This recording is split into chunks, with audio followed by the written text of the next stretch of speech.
Hello, chaps. Oh, hello. Oh, hello. Yeah. What a wonderful. Well, What a wonderful afternoon, oh, I was chaps. about to say afternoon, but I think it's technically still morning for you, isn't it?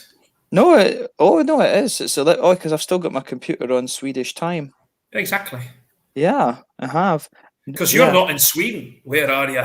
I'm at home. I'm in the motherland of Scotland. Oh, the rampant Yeah. lion. He went with him. The rampant lion went to the land of rampant lions. There you go. Here we How you go. doing? How you doing? I'm doing all right. So, guys, yes, welcome. We've got one viewer already. That's nice. So, well, guys, welcome along. Thomas and I just decided that we would have a little stream in the afternoon because we had nothing better to do. A little afternoon delight. In the afternoon. So, what are you on, Thomas? Mm. So I'm on the felt tints.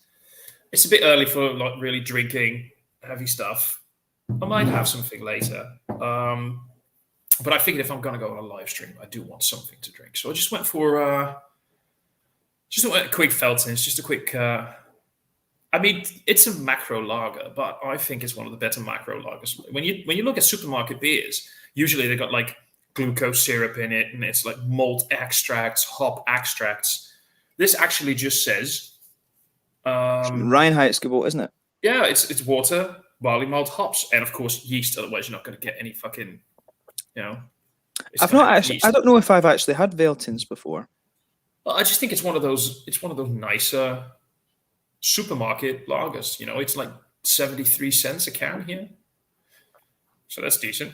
It's not bad. Oh, we've got Sam. How you doing, Hello, buddy? Sam. A stream that suits my time difference. Yeah. What is Sam?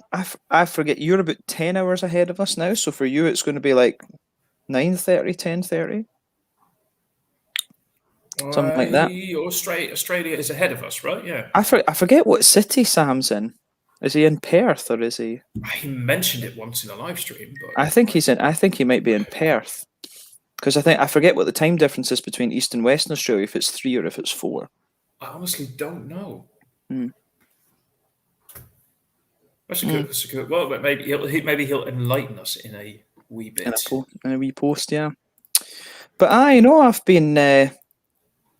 actually not published anything for a couple of days.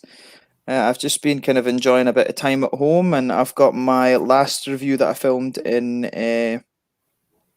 Sweden for the moment, coming up this evening. And obviously, when I go back, I'll film a couple more. But yeah, we'll see. You're not going to film it. When are you going back? 16th. Oh, you're still there for like almost 2 weeks. Yeah, I've not actually booked my flight back to Scotland after it. So I need to figure that out because I need to be back, I think, for about the 5th or something. I need to be back over here for about the 5th. But I got absolutely rinsed. I had to pay like £110 for a COVID test, and then the Danish nor the British Border Force in Edinburgh didn't check it, so it was a waste of money. So I had to pay £110 for this thing, and they never fucking checked the thing. But the same thing goes for when you want to go abroad. I mean, at least they can sort of set up a checking point at airports. They can check there if they want to. But if you look at the amount of countries that say if you want to come into a country, you have to show a valid COVID. And they don't check, and then they don't check them. But it's not even if they do or don't. How are they going to? Because we've got so many open borders here in Europe. If you go to Italy by car, which many people here do, they're going to go on vacation to Italy for a week or two, and they'll go by car. Or they're going to go to France, they're going to go by car. So many with the open borders that you can just drive over. How are they going to set up checkpoints everywhere to check if you have a valid COVID test or vaccine? It's kind of really fucked up. So, I mean, I applaud the idea, by the way. Please do get vaccinated and everything. But the system, just how are you going to enforce that if you don't even have enough people to do all the checks? So, yeah. Who knows? But Sam is saying, I'm on a rye whiskey barley aged imperial stout, then a barley wine tomorrow. I have to admit, I would actually do it the other way around. I'd have the barley wine first because it's more brown sugary than the imperial stout. Brown sugar. Brown sugar. You made me feel so good. You know what brown sugar is about, right? Yeah. Okay. No, but Everybody anyway. likes a bit of brown sugar. Well, actually, there's two interpretations of that song if you want to. Mm. But anyway, I think it depends on the barley wine and the stout. I don't know if you've ever had them before, but some of those I've had barley wines that actually had more bittering to it, more less sweetness to it than some imperial stouts. And then I think I prefer the imperial stout, especially if it's a more of a sweeter rye whiskey and you get that sweetness there. But it all depends on blah blah blah. Yeah, I mean, I think fairness. It depends. I've been noticing rye whiskey barrel barrel agents getting a little bit more popular in recent times. Actually, I've seen more and more rye whiskey barrel aged stuff coming out. Let me see. I need to send the. Let me just. I'm going to fire the link out to.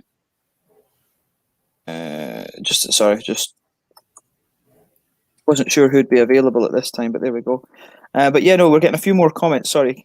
So near Melbourne. Well, Sam, I actually.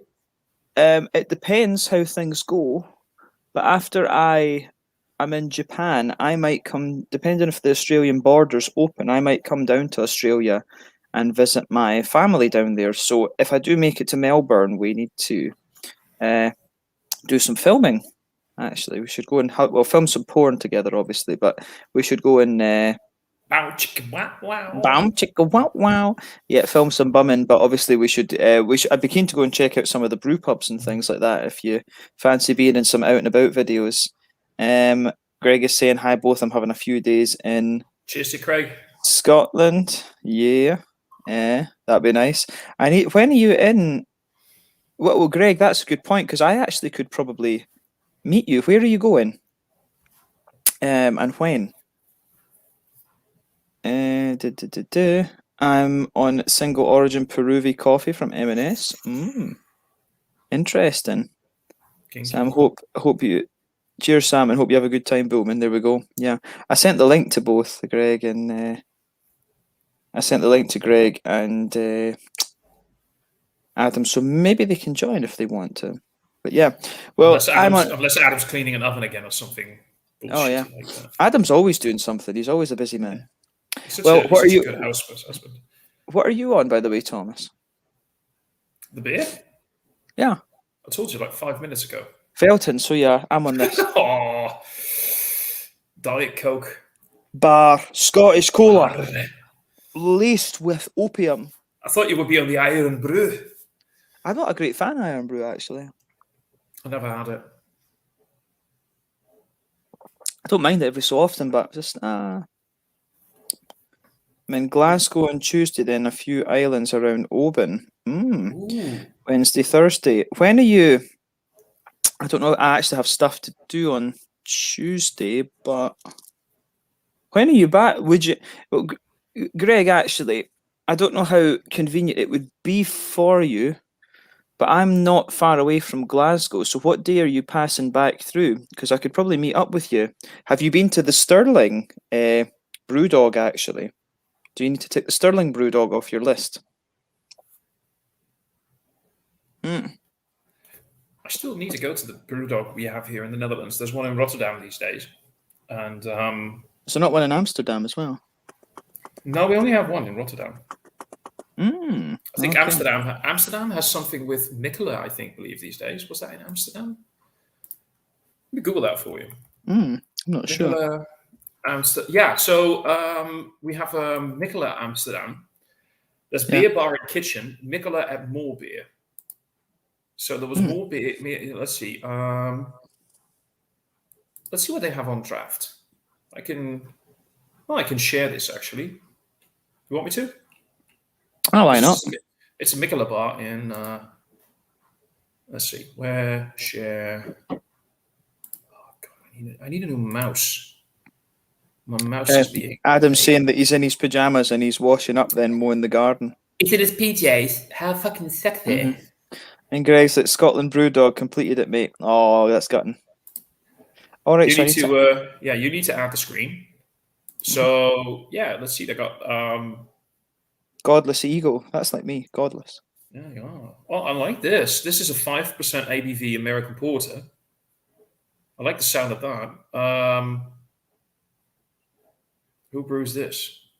Oh, 9% ABV double milk stout. This one, by the way, it's brewed for More Beer Brewing at Elche, I believe. Now, I'm not a big fan of Elche anymore, but this is actually one of the better double IPAs that I feel the Netherlands has to offer. Like in a core range, not like one-offs. Yeah. But when it comes to like core range double IPAs, I like this one. If I can get it fresh for you next time you're over, I'll see what I can do. That'd be awesome. Yeah. I'm just trying to figure out if they got any Mikkeller beers, by the way. How do you pronounce it? Mikkeller or Mikkeller? Mikkeller. Mikkeller. Okay. Mikkeller. I took it from Peter Master of Hop. It's Mikkeller. Okay, Mikkeller. Okay, here are the Mikkeller beers. So we've got Burst, Peter Pale and Mary, gluten-free, Side Eyes. Oh, they got something from War Pigs even, from Copenhagen. I don't know where they brew though. I don't know if they brew the War Pig. I know that they brew some of the War Pig stuff at Three Floyds in the States, and somewhere else. Monk's Brew, that's an old one. That's a good beer. That, and Treblood is good as well. This one sounds nice. I'm not big on the adjuncts, but these are adjuncts that I can dig, like maple syrup, coffee. Yeah, no, I've had that beer. I reviewed that recently. Oh, this is a San Diego beer, apparently. So look, if you see this, look at the amount of, and a lot of this is like, it's all tap. So we're talking about at least, they've got like 30 beers on tap. I've had that Fudgesicle one as well, actually. And this is the big reason that I'm not a big fan of going to Brewdog Rotterdam. If you go to Outpost Brewdog, and you go to beers. Oh, here, tap list. Tap list. Where is it? Oh. So we've got Lost in Subtropic Speedway. So that's what they have on tap. Like 1, 2, 3, 4, 5 beers from Brewdog. From Guest, they have. Oh wow, Guise Boon. That's interesting. Selection. I've never heard of Selection. It's Guise Boon. It's Guise Boon. It is, isn't it? Guise Boon. It is, isn't it? Yeah. So then you got 5 beers that aren't. Although, in fairness, on La Trappe on tap, that's nice. I guess it's not that unusual. Yeah, but what I'm saying is they only got 10 beers on draft in total, and the rest. So they got 5 different Brewdog beers on. That's pish, actually. Can, yeah, that's a bit... And then they have 5 other beers. So that's a total of 20 beers. That's just a bit shite, isn't it? It is. So that's why I'd like the idea to just to sort of, like you said, get it off your checklist and be able to say, yeah, I visited Brewdog Pub. But honestly, the selection is a bit pish. Okay. Oh, we've got a few more things. Craig is saying hello. Nice to see you, Craig. Amsterdam was on Brewdog scouting for new locations before COVID. All right. Okay, well, maybe that's... yeah.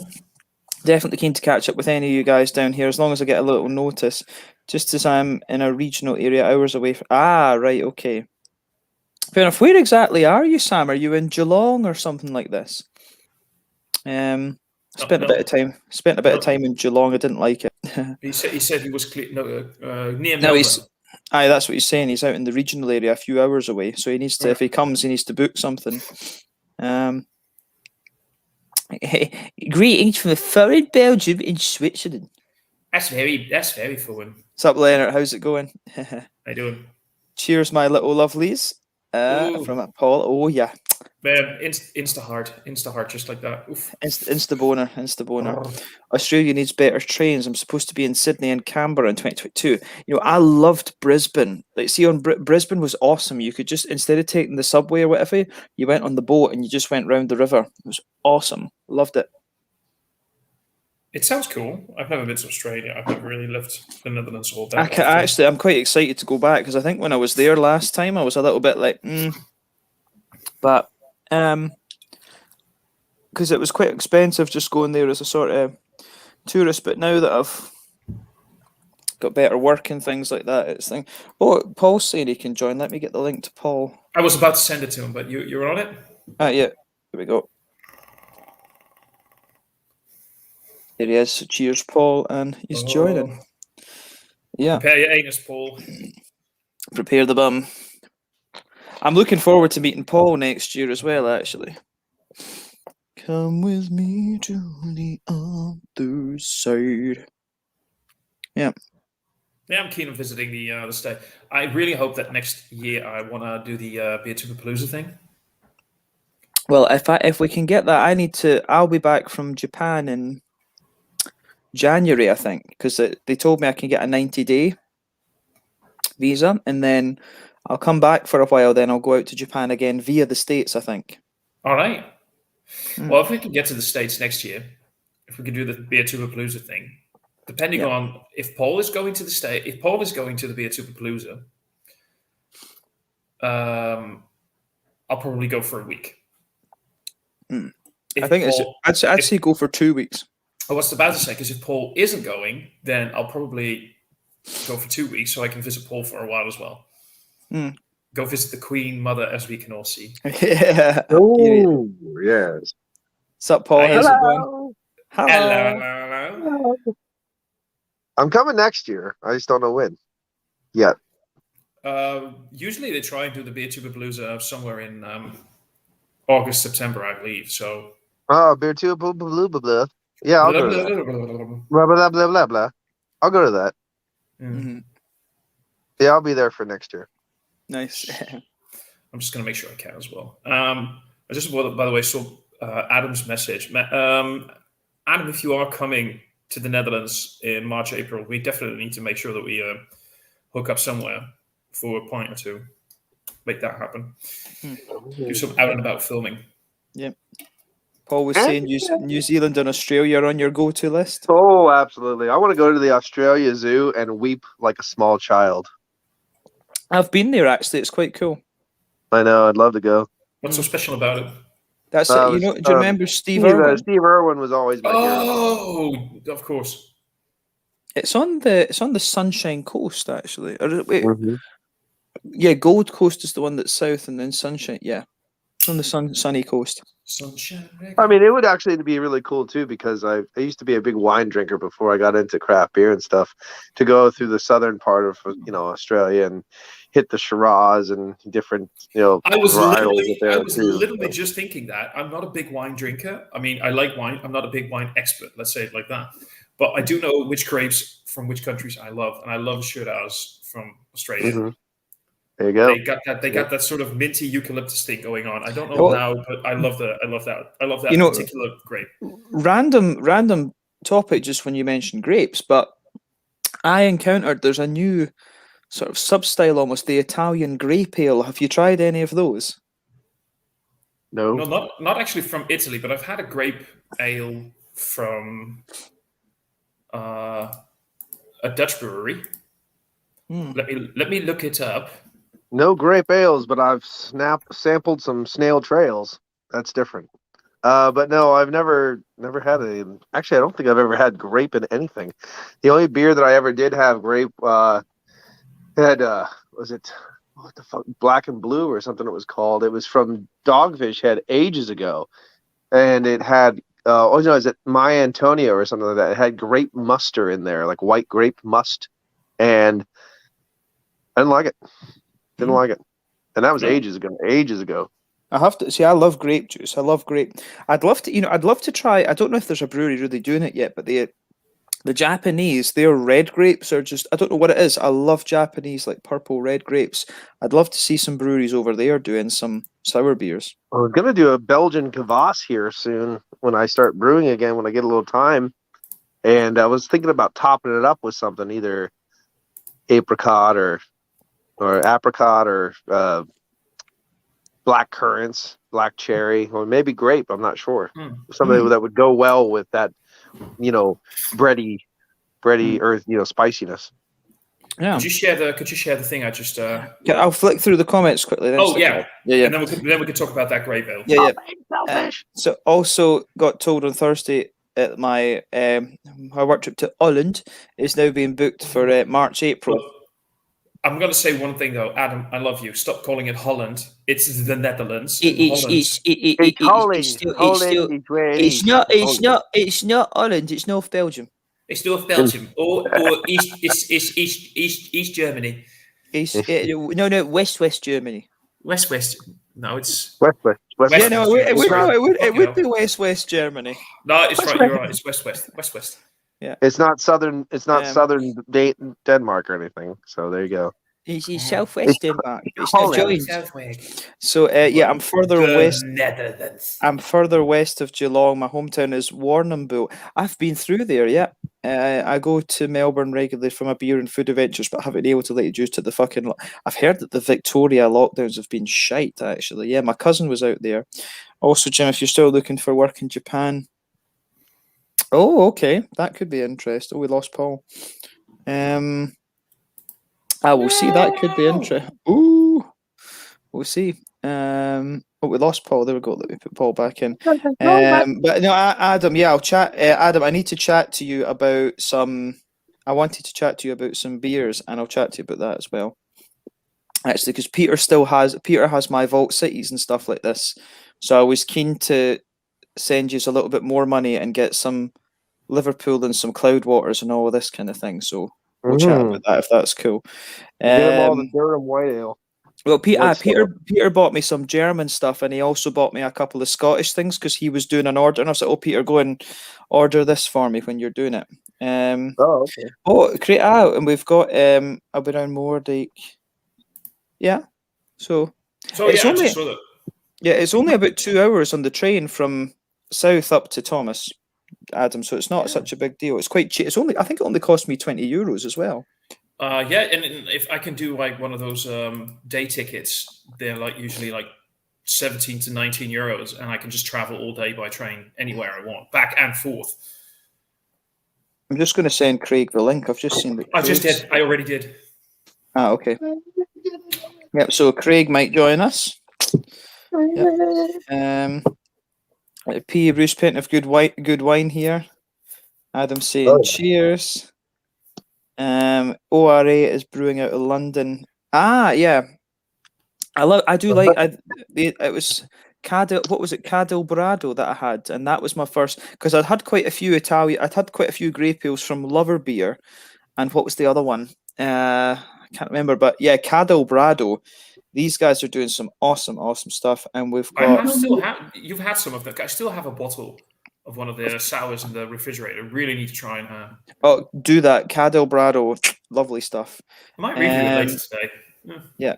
Greetings from Germany. Nice to have you. Where in Germany? Wo in Deutschland? I have a few great ales. Oh, that would be nice. Some Portuguese ones would be good, actually. I need. Two of my friends went to Portugal for their honeymoon. I was looking at the photos. I was like, I need to go there. Portugal looks beautiful. Looks really awesome. Cheers, Adam. Yeah. Go on then. Let Thomas share his screen and share his porn. There we go. All right. Yeah. So this is the volle Wille, which means in the dialect of Twente, it means have fun. No, have fun. Enjoy yourself. So this is a hybrid between wine and beer. It has a third of grapes in the. It says it's Storting. I'm guessing just like in the recipe. Red grapes come from Vineyard the Toppenmars from Den Ham, so it's very local to them. It's like the same town. And they also have a white wine version. They have a red wine and a white wine version. I really enjoyed it. It's not getting stellar reviews, but I think a lot of people just don't understand grape ales. And I gave it a 4 out of 5. You really do get. It's like if you. It's almost as if you have a red wine barrel aged beer, but a very, very, very wet barrel. So it depending on your love of red wine all white wine. I have to It cannot work. see. I have to admit, I'm not a great fan. I think I'm maybe not such a massive fan of wine barrel aging, but the grape ales I really? like. Yeah, I'm I not have such a either. great fan of wine barrel aging. Yeah, Really, I love it. Like port barrels, fortified wines and normal wines, like a good red wine port. barrel. No, yeah, port barrels. Port Port's barrels good. I like. Port's good. Port I did barrels I a like. thing back in the day where I did 3 old ales, and I put one in bourbon, I put one in scotch, and I put one in wine, red wine, like Italian red wine, and that one was my favorite. Yeah, I love it. I love red wine pairing. I also love. I by the love way, actually 2 of my favorite is sherry and apple brandy. I've had 1 or 2 apple brandy things. I think at least 1, Bavado's maybe 2. cask and like a nice sherry. They're just Yeah, I had the Calvados. I've had a few Calvados. Well, I've never had That's fine. I should have some Calvados. I'm also a big fan, by the way, of saisons. Saisons barrel aged on white wine. that would work well together. That works very well. I've had a few now. That is a great combination. Hi, Thomas. Hello, Thomas. Hello. Oh, Thomas, I I might put be getting James. some I put you Irish down beers. as a recommendation for the next interview for Thomas. He asked for recommendations, and I put you and I put Thomas in the recommendations, both of you. Oh, did you get? I need to watch lovely. Thomas. I need to watch Thomas's interviews. I've not watched. Yeah, I've just been busy the he last couple of interviewed weeks. me, and I swore a lot and said, "Old women are bitches." Mm, So there you go. It was a really quick interview. He kicked me off. that's a bit naughty. He's like, I can't talk to you anymore, and he just got rid of me. Sort of makes sense. Mm-hmm. No, but I haven't seen the interview yet, but I saw it pass by on Facebook. So I need to try and find some time this Sunday to watch it. But yeah, It's difficult to keep up with what everyone's. There's so many of us now. It's just difficult to keep up with what everyone's doing. Like I hardly watch any videos from you guys just because there's so much. I think it is more a case of we talk to each other on the streams, and that's about it these days. I take the time out of my busy schedule to make sure I dislike every one of your videos, and I just think I appreciate that. As long as it's not a like, as long as it's a dislike, then yeah. No, I'm a dirty little boy, and I need the dislikes. I like the dislikes. Yeah, I get the dislikes because I've not got a 12-gram beer shed in it. I don't stream in 4K. I can't get the likes. Ooh. Yeah. Ooh. I'm actually, on that note, I'm actually getting a new toy this week. I'm getting rid of the does it vibrate and spin? I'm getting well, it does actually. No, I'm getting rid of the GoPro finally. The GoPro can fuck off. The GoPro messed up. I had an interview I filmed with a brewer and the GoPro fucked up the sound. Raging. I hate GoPro. what you might be able to do with the GoPro though. Sell it to China. Load it with spyware and sell it. Grape soda. GoPro though. GoPro. But I think you can use it as a webcam. You can set it up as a webcam. Can you? I think so. I think I have a GoPro Hero 4. I've got a 9, I think it is, and it's. I'm going to sell. I'm just going to sell it. I'm just going to sell it and just invest the money. I'm just going to sell it and just invest the money. Okay, if you can get a decent price for it, because I just seem to recall that. I could be wrong now, but I seem to recall that Matt used it as a Matt's beer reviews. I think he used it as a. Am I mistaken something here? I could have sworn he said that he used it, or at least tried using it as a GoPro webcam. I'm just going to see if you can. How to use GoPro. I just got out of the shower, so I look like shit. Ooh. But I want to see. Can you see me okay? Half okay? Yeah. You look sexy. You beast. All right. I just got out of the shower. Naked when we started, but I put pants on. Bob Ross pants. I have a session going on right now. I know it's 6 a.m. here, but I roll different than other people. I know. I wonder what more light would look like. Too much light. Yeah, it's not. You look sexy in the dark.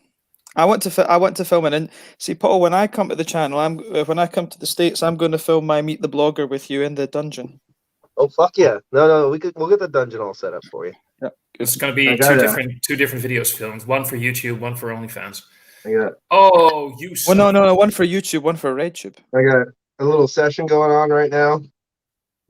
You're just drinking those. I'm just drinking them for fun.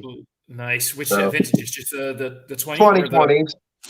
And then I got two. I drank 2 of these already, so What are got those? some modern West Coast IPAs. And after they're done, I'm gonna go onto the stouty pouty. Paul, just a random thing, and because I remember, did we not get talking because I did some reviews of beers from Liberty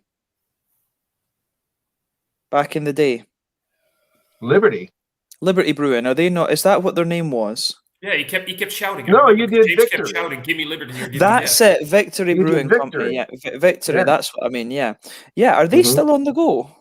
Well, of course. Yeah, I just posted a Victory beer review. Hmm. Yeah, no, down in No, but- Downingtown, Pennsylvania, off Route 30. They're still going good. And if you I mean, follow they're both not making reviews, you wouldn't anything know mind this. blowing, but they're still going good. They're I think. still, See, Paul, you and I have to film. We have to do an out and about video there because that's where our love began. well, no, definitely. I think. Well, if you come over, we'll take a tour anyway. We'll go around. I'll take you to like New Trail, and actually, I would like to go to the west part of Pennsylvania and go to all the nice little breweries that I like to visit when I go to like the Night of the Living Dead museum and the cemetery and stuff like that. But because right over there where the cemetery is, now after COVID, it pops 7 different breweries up in a small little area. Within 20 minutes, you can hit 7 breweries. Mm. And that's in the country, which is Just, crazy. I might be completely off with this, but see if we go to West Pennsylvania, how far away from Rod in that case? I'm trying to think what the map's like. I can go to Rod's house from Pittsburgh in 2 hours, in probably less than 2 hours. So if we went to West Pennsylvania and did that, we could go and see Rod as well. Yeah, or Rod could meet us up somewhere. I mean, because technically, if we got a hold of Rod, he could meet us in Broadman, Ohio, because there's a place called Vintage Estates where there's a hotel next to it, and there's a giant bottle shop bar, and it has its own Mead bar right there. Oh, I'm sorry, I'm just laughing because when it's streaming with you guys, when we talk about getting hold of rods, we usually mean wholly different get a things. hold of So I'm Rod's just saying, hard, yeah. So veiny rod. yeah. Yeah. So I can't help but laugh, but yeah, no. Well, I mean, Well, I'm that's, sure he has we- a hard veiny rod, so I mean, that's the same thing. we mentioned Mead, so I think it's time to have a look at Sam's question. What do you think of Mead? I mean, Malma Brewing. I've had really actually good ones do and some really Mead, bad ones. Yeah. How about you? I've had really good ones and really bad ones. I don't know. I've never had like the well, he's asking about the hyped stuff. So like when it comes to the Schram and Schram I've is not good, tried it. I've not and tried any of them. no, but is good. things like that. I mean, we can get them over here, but when I see the prices for 50 centiliter bottles, I get a little bit, because the only stuff that I've ever had is like they're like what 8-9 euros for 75 centiliter bottles of that sort of the kind of meads you get at Renfest and stuff like that, Yeah, well, I that kind of stuff, had one where it was a mead with toasted pineapple and was it toasted pineapple and bourbon and something else, and it was called devil juice. Oh, actually, I'll grab the bottle. I have it. See, we have sorry. I was just going to say, when I was at Brewski Val a couple of years back with my dad, like we tried loads and loads of beers. Then right at the end, we had this cherry chipotle mead, and it made every single one of us drunk as shit, and we all threw up. Cherry chipotle mead. This is produced and bottled by Bee Nectar from Ferndale, Michigan, which is kind of a revitalized section of Michigan, so it's not so. Oh yeah, shitty. No, I've had Bee Nectar. I've had some stuff from Bee Nectar. And this was years ago. I bought this, and I had it aging forever because I don't know. I just kind of passed it up for a while. But it's a mead, so it keeps. Wow, this one is a very sessionable 15.5%, and it has it has some of these. It has succulent pineapple and honey sweetness, savor the smoke of hell as jalapeno, serrano, and ghost peppers delicately sear your tongue. And it was, even years later, still an absolute savory, bitey bitch. Let's just tell you, it was a rough drinking experience, but it was a good drinking experience. I think I dated somebody with that kind of description, but that's gonorrhea. If you eat her out and she burns your tongue, that's you. Go see a doctor. Yeah. But there it is. And it was good. And I kept it just because it's got a big pentagram on the front of it. You know what I mean? So, fuck it. Do it. I'd love to try some of that stuff, but I'm just looking at Beard Home right now, and I'm seeing some of the prices for 37.5 centiliter bottles, and for me, I can't justify See, it. the thing is that Thomas, I was almost called you Adam. Thomas, things like this, is my opinion though, is one of those ones like if you just happen to be there, go get it. Because like you say, like if you try to hunt this thing down from across the world or whatever, you're just going to spend ridiculous amounts of money. Yeah. True. Good point. You know, because the other thing is like for me to even just acquire traditional British beers from someone, I'd have to pay ridiculous amounts of money because people just don't sell them regularly.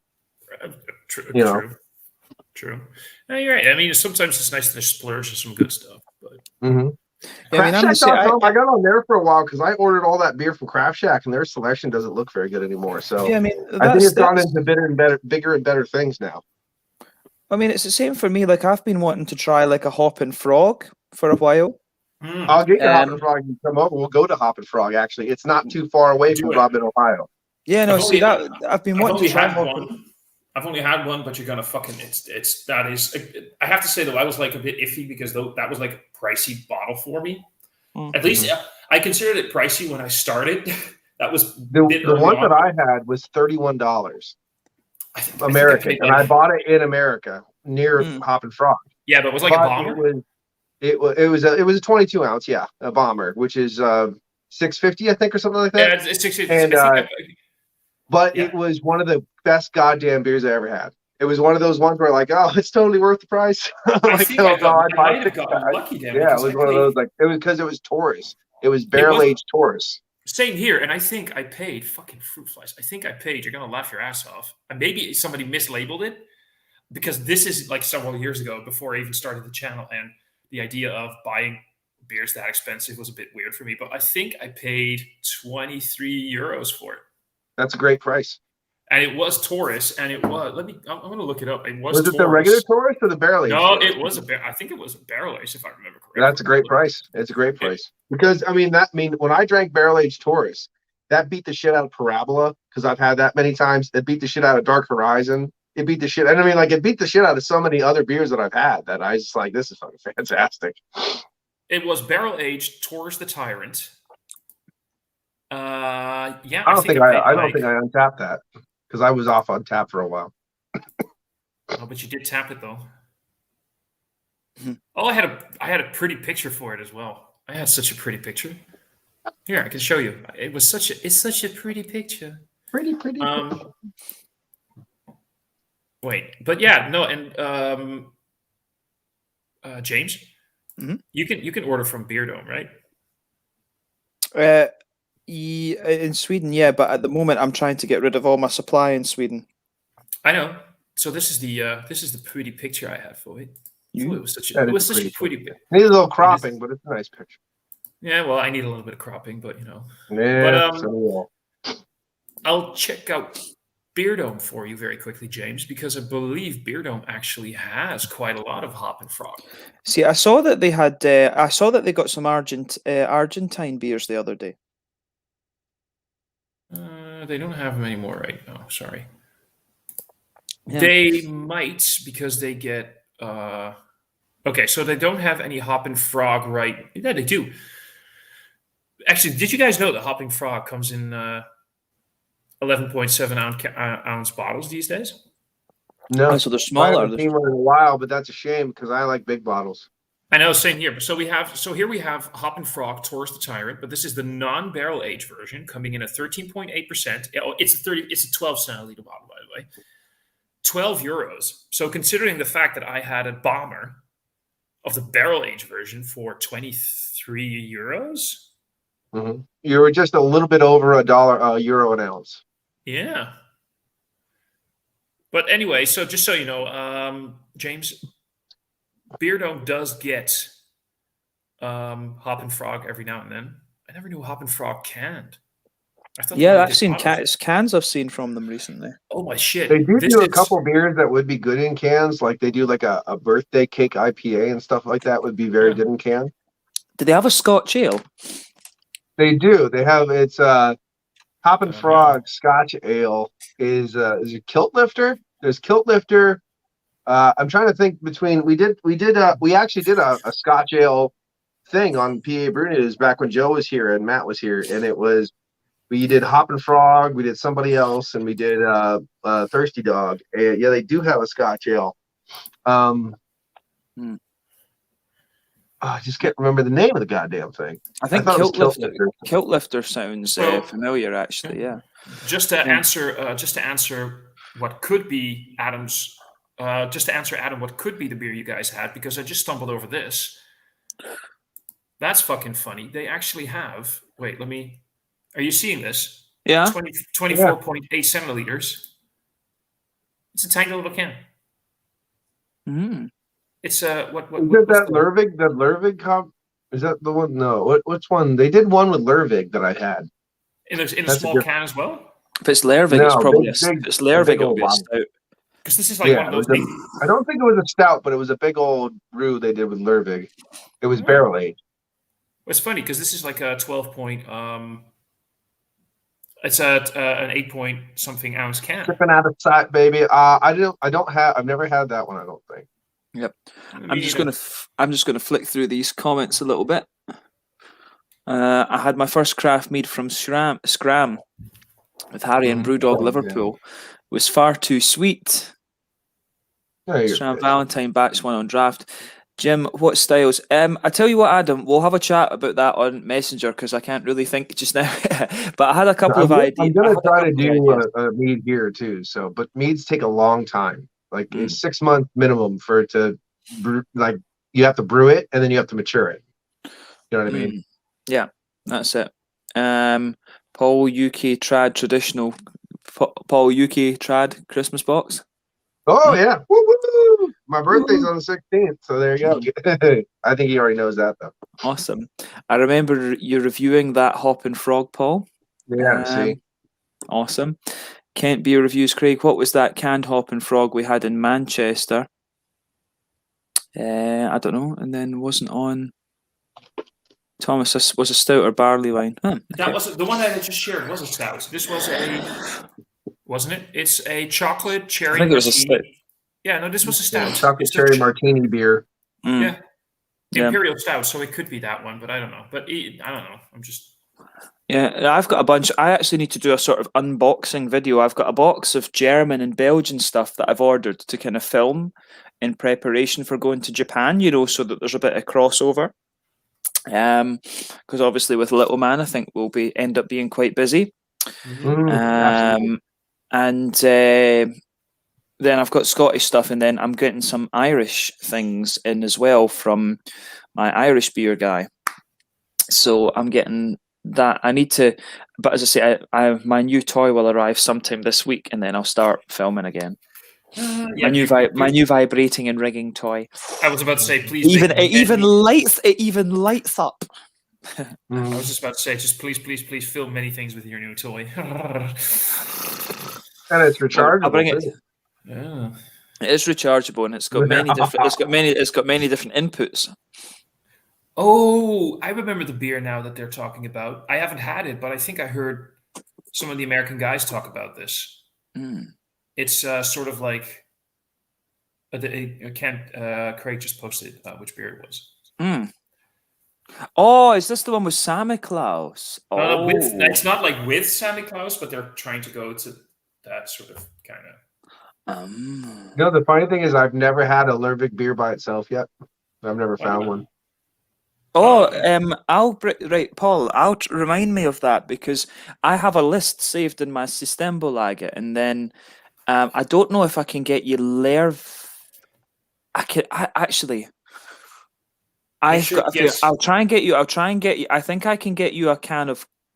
There's one of the stouts, and maybe Adam with that encyclopedic knowledge. That's what I'm thinking is to get Paul Conrad stout, and getting Conrad stout. That is basically is one of the best four-core stouts out there. Yeah, because I'm sure you can get Conrad stout regularly in Vinmonopolet in Norway, but I'm sure I saw that you could get it in Marks and Spencer's over here. I'm sure you can get that in Marks and Spencer. So if they can, I'll buy a bottle of it, and then I'll just keep it and bring it for you. Oh, it's in cans these days. Conrad is in cans these days as well. Oh right, Get him Conrad's, but also get him 3B. Three bean Three bean beans. stout. Ah, yeah. I don't know how easy Well, that I've heard is of to that get. one, 3 beans. Oh wait, yeah. actually, this is an honest question. Uh, Could James get into trouble with shipping that over if they opened the box? Because no, I'll just bring it. I'll just take it with me. or take it. But Yeah, you just put it in your carry-on or your pack away or whatever. Yeah. Check-in. Because it contains tonka, and that's an illegal substance in America, I believe. Is it? Oh shit. Tonka, I believe, is illegal in America because there's something toxic about it in certain quantities. I don't know, but anyway, just make sure that you don't get into trouble either shipping it over or taking it with you when they do a check of your luggage and they're like, "What the fuck is this?" They don't just check make sure. luggage. They just I don't know what they scan do. it. I'm just asking. Let's make sure that there isn't any problems when that goes over because I seem to recall tonka being illegal in. Brought a America's lot weird. of America's random stuff back from Germany, including weird porn that they never checked. So I'm sure it's all right. Selling tonka beans to eat has been illegal in the United States since 1954. Foods containing tonka are considered to be adulterated, though that hasn't stopped them appearing on the menus of Michelin star. Oh, okay. In fact, the United States is the biggest importer of tonka on the planet. There you go. That sounds like that is typically. Yeah, well, that's typically America, isn't it? This shit is illegal, and we're the biggest importers in the cocaine. Yeah. Everything's legal everything's okay as long as they can regulate it and sell it and make money off of it. So I mean that's how it works. So they probably import it themselves, and then you have to buy it off a tonka dealer, licensed person or something like that. And everything's okay then. But for me, the big fun about this tonka is especially also is a toy brand, like the Tonka trucks. Tonkas, yeah. Oh, Tonka trucks, yeah. You remember those? I love those. Tonka. Every time people say every time people say Tonka is illegal in America, I just see this little 3-year-old getting his Tonka truck confiscated. Yeah, the Tonka trucks when I was a kid used to be made out of metal. Now they're made out of plastic and it's garbage. Yeah. I remember it was at the in Australia there. It was Little Creatures and Mountain Goat. I think they were the two. I've never had them, but I know of them breweries that I never get a chance to have. I did have some Coopers, and unfortunately, the Coopers I had was like a sparkling ale or whatever, and I thought it was shit. So I'd like to try Coopers that isn't garbage, if there is any. The stout is meant to be nice, but I've not tried the stout. But Sam's saying the barrel aged one. I saw that. I don't know how I missed that, but I can't remember why I never got hold of the barrel aged 3 bean stout. I think I had one. This is one of those reviews where live streams where I constantly find myself having to check things. I feel that my brain's going slow today, but yeah. Again, so, Tonka is banned in the US. It will just get confiscated. Yeah. Nah. I can go buy Coke. That's illegal. It's all good. Cocaine. Everything's worth the risk when it comes to good beer. It is. I'm just trying to look up some stuff because I could have sworn that I had. Got Brian joining us. Nice to see you again, Brian. I think it's been I don't know if I've seen Brian on some of my streams, but definitely on someone else's recently. I've not streamed in quite a while, actually. That's probably what it is. Yeah, but nice to have you along, Brian. Yeah. Hello. Yeah. If you can ever find black acid, get it by Lavic. It's a one-off, so it's not like you're gonna be able to find it very quickly. But black acid is a blend between Lavic's stout, imperial stout, and Goeze by who was it again? Timmermans. I need to try it. Oh, it was Lavic stout. An Oud Basil lambic blend aged in aquavit barrels. Oh, aquavit barrels can be interesting. Yeah, you know what I've just remembered. I meant to ask you about this, Thomas. I actually have a Decam apple lambic in the house in Sweden that I'm curious about. I can't remember what it's called, but I know it's an apple lambic. So I like the sound of that. Decam makes some good stuff. As an Aussie, I say give Little Creatures and Coopers a miss. Mountain Goat still have some great I do remember Mountain Goat. I have to say with Little Creatures, their dark green IPA I thought was good, and I don't know how it would stand up today because obviously your palate's changing all the time. But the Little Creatures Pale Ale was always good, and the green IPA that they had was nice. Mm-hmm. Yeah, I was really happy. I did get I think it was a. Oh God! You ever just want to say a name and it completely fucks you over? Home brewer Baker. Was it Craig Baker? He sent me. I think he sent me some stuff from New Zealand. A beautiful like a clam stout. So it was like an oyster stout with clam stuff from Ooh, Emerson. nice. But he also got. I actually got a bottle of Tuatara. That was really good. The one with the lizard scales down it because it's one of the oldest. Oh yeah, no, Tuatara. Tuatara. They got bought over. Tuatara got bought over by somebody. I remember. Oh, okay. That was a long time ago. But they got bought out now. So, but yeah, it was really good. I always wanted to try one, so it was nice to. I love it. It's like just a little adventure where you're like picking off the shit. Oh my god, finally! It's not about if you liked it or not. It's the fact that you try it. Yeah. That was definitely Tuatara. I think I can't remember who they got bought by, but a brewery that we used to get quite regularly in Sweden was Garage Project, and I remember they had this. And they make good stuff still. I want to go there. I really want. It was something I was thinking about. Is if I go and visit my uncle, I'll maybe fly over to Wellington because Wellington's supposed to be a really good beer city. Spend a couple of days there, but I'd love to just drive around the South Island of New Zealand. The last Garage Project one I had was Boombaye. It was that barrel aged. I think it was a barrel aged stout they made or whatever. It was really good. They made that one. Yeah, I can't remember what I've had from Tuatara, but yeah, no, I love the New Zealand hops. That's one of the things. I actually, I could be convinced. Just if working with computers and things like that, I could definitely be convinced to just go and stay and work in New Zealand for like 2 years and just try all the beers. I could be convinced just on that alone. Yeah, right. It was Grant Baker. My head finally started working. So Sam's saying they're all very large breweries, accessible in most supermarkets. They were a lot better back in the day.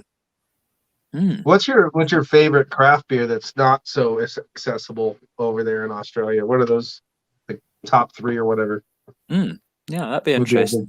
I don't know a lot about Australian breweries, unfortunately. I know about 1 or 2 maybe. The thing is, I know like there was a couple of, I forget who. I've got a list of the Australian stuff. I just wish we could. I don't know. Maybe that's going to be one of the things with Brexit. We might get easier access to Aussie and New Zealand beers, which would be good. But who knows? The Brexit thing is just a mess. It's actually just a mess. But we won't go into that. Everything gets worse before they get better. I'm kind of secretly just hoping that in like 3 or 4 years, it's going to be the UK government just sort of ringing the European doorbell, going, "Can we come back inside again? We're not really liking the conditions outside. But it's cold out here. It's not very. Yeah. I'd like to go back inside now because it's not very nice. I'd like to go back inside. I think that's the thing is I don't think you understand the British mentality. They're too proud to do that. They would never ever do that. Necessity will because you have to realize. So have you seen the pictures coming out of supermarkets? Oh yeah. They're filling the blank shelves because they're all empty. They're filling them with cardboard photographs, saying like, "Oh, you want to buy?" So let's say you walk past cereal aisle, and they're going to go like, "Oh, you like your cereal? Buy this and this milk for your cereal." And this is all just cardboard shelving to make sure that the shelves don't look empty. And there is at least one supermarket chain out there that is so pissed off with that they have to do that they did the cardboard shelving.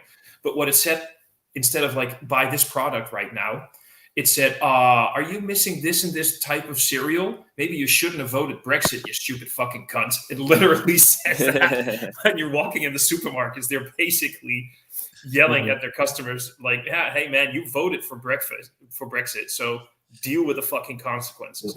People are, I know you're talking about the stubborn mentality, but people are now accustomed to a certain way of life and luxurious products. If they can't get them anymore, people always brag about, I can deal with hardship, but take away their favorite food items, their little comforts, and look at the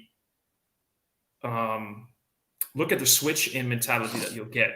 Yeah. They can't. They're like discomfort to them is that they think like, oh, I can't eat a certain brand anymore, and I'm gonna survive that. But they're gonna be little whiny bitches.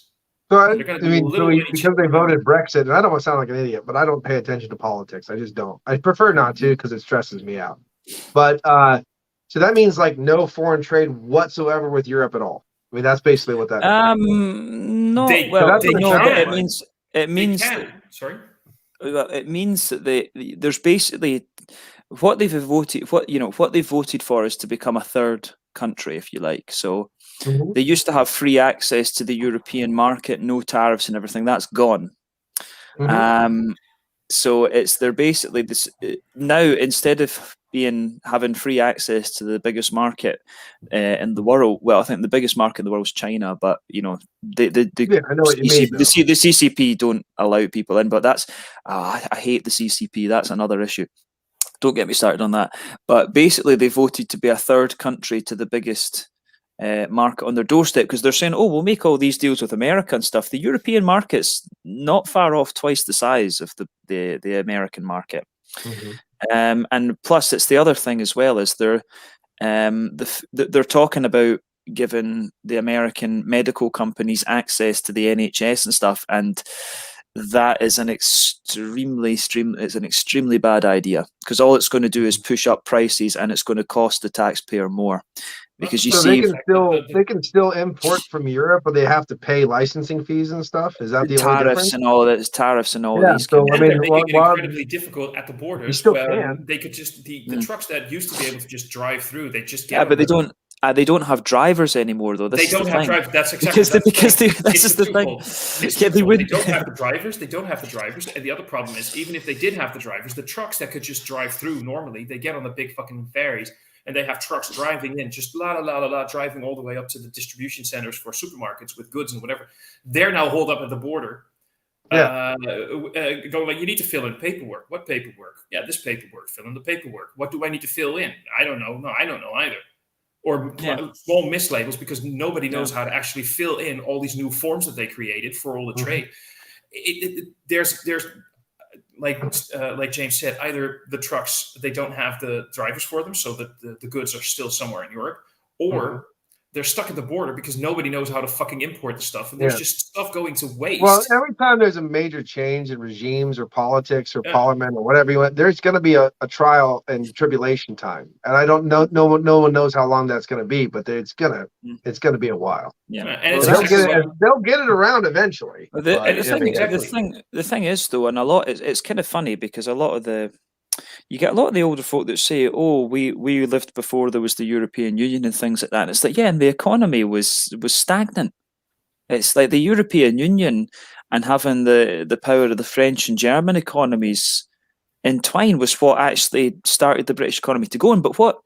And I mean, I'm studying economics. I got really interested in economics back in 2014, and I was like, I want to understand how this works properly. So I've been taking economics courses over the last few years. But it's very easy to explain. It's very easy to explain. Everything is now, after more than 20 years of EU, and about, what is it now, 19? The euro, was that 2001 or 2002? I don't remember. Well, the euro, in my eyes, the euro's a failed currency, but that's a different story. I'm not talking about whether or not it failed. I'm talking about the fact that it's here. Everything is now so intertwined, so come together, so dependent on each other. This is a weird analogy, but it's as simple as fucking this. This is like making a cake, throwing 4 ingredients together, putting it in the oven, creating something, taking it out, and then saying, you know what, I want to take the eggs out. Well, I mean, how are you going to do that? It's so intertwined and connected.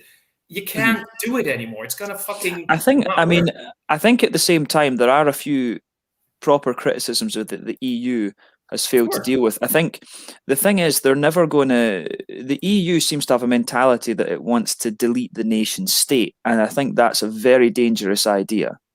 That's what's created war in Europe before, and I think at the end of the day, you're never going to, you can't suddenly tell the Netherlands, oh, you're not the Netherlands anymore. You can't do this. It can work, but the thing is, you're talking the mentality here. The problem is that we have, because of so many years, you saying that you can't take away the nation state, and that created war.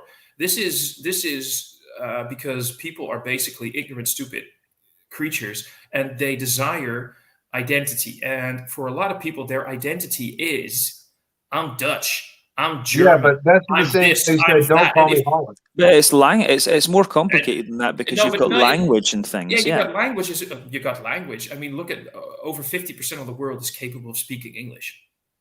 It's but they a say lot of people. A lot of people that I know that can't speak English is mostly because I don't wanna. I don't want Oh, to no, learn I it know a because lot of people can't my speak language Yeah, English is when I my was in language but Germany, is so. this the is thing is, this no, is but the my point being is that if people could switch that mentality towards, I'm not a specific nation, I'm not a specific skin color, I'm not a specific gender or fucking whatever. If you could just think of yourself as I'm a human, you could get along Yeah, quite that's easily. still weird. I That's a don't weird see. thought, though. You I can't don't go think that it's. extreme. I don't Moderation and think everything. it's. I don't think it's quite that simple because I think Of course, a it's not lot of that this. simple because it requires a lot of work and it requires Yeah, generations and I and mean, generations and hundreds and thousands of years for people to come to such a point. uh, That's not a flick of a switch, and yeah. that's what the European Union wants. They want that Well, I mean, overnight. but this is the thing is I think yeah, I think you've got to think about it in different contexts. I mean, for example, I come from a different, essentially, and this is an interesting thing because when I was at my friend's wedding the other day, there was one of his friends she was Scottish, but her husband was English, and he started. I can't even remember how the conversation got onto it, but he was determined. What was it? He was determined that he was. Oh, why am I not Scottish? I've lived here since 2008. It's like, well, you don't really understand the culture fully unless you grow up in it. Of course, Well, And yeah. that's the thing I is, mean, I can't I'm a I can't Swedish. go to England for 10 years and say I'm Yeah, English. it's. that's my. But I mean, but this is the thing, and I think from the this is the thing in the UK, and this I'm going on. Sorry, I'm going in a slightly different direction now. But when All it right. comes to, you get a lot of, and I mean,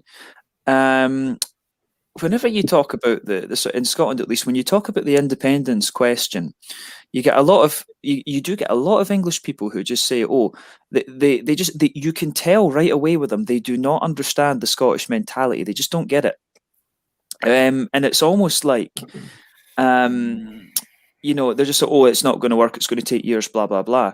And it's like, well, for me, I'm just like, well, and the guy that I spoke to the other day says, oh, so you live in, because I said, well, if Sweden can do it, why can Scotland not do it? And he said, oh, but Sweden didn't have the historical World War II debt. It's like, well, Denmark and Norway are in better shape than Sweden is actually, and they did have to deal with World War II. They had to deal with occupation.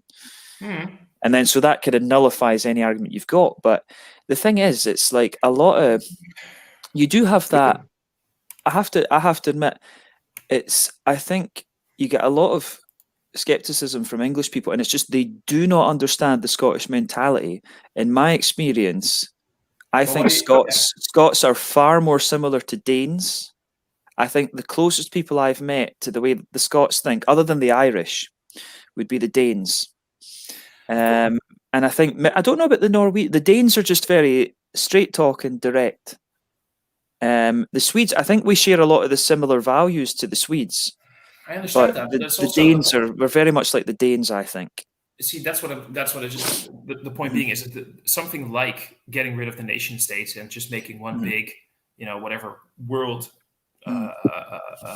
government, if you want to. That's not that. The problem is you don't do that overnight. I fully agree with that. Yeah. Something like No, that. that should never happen anyway.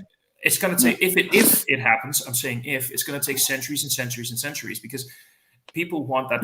You can't do that flick of the switch because what you said, the cultural ingrained things. But why is it culturally ingrained? Because people stubbornly hang on to it.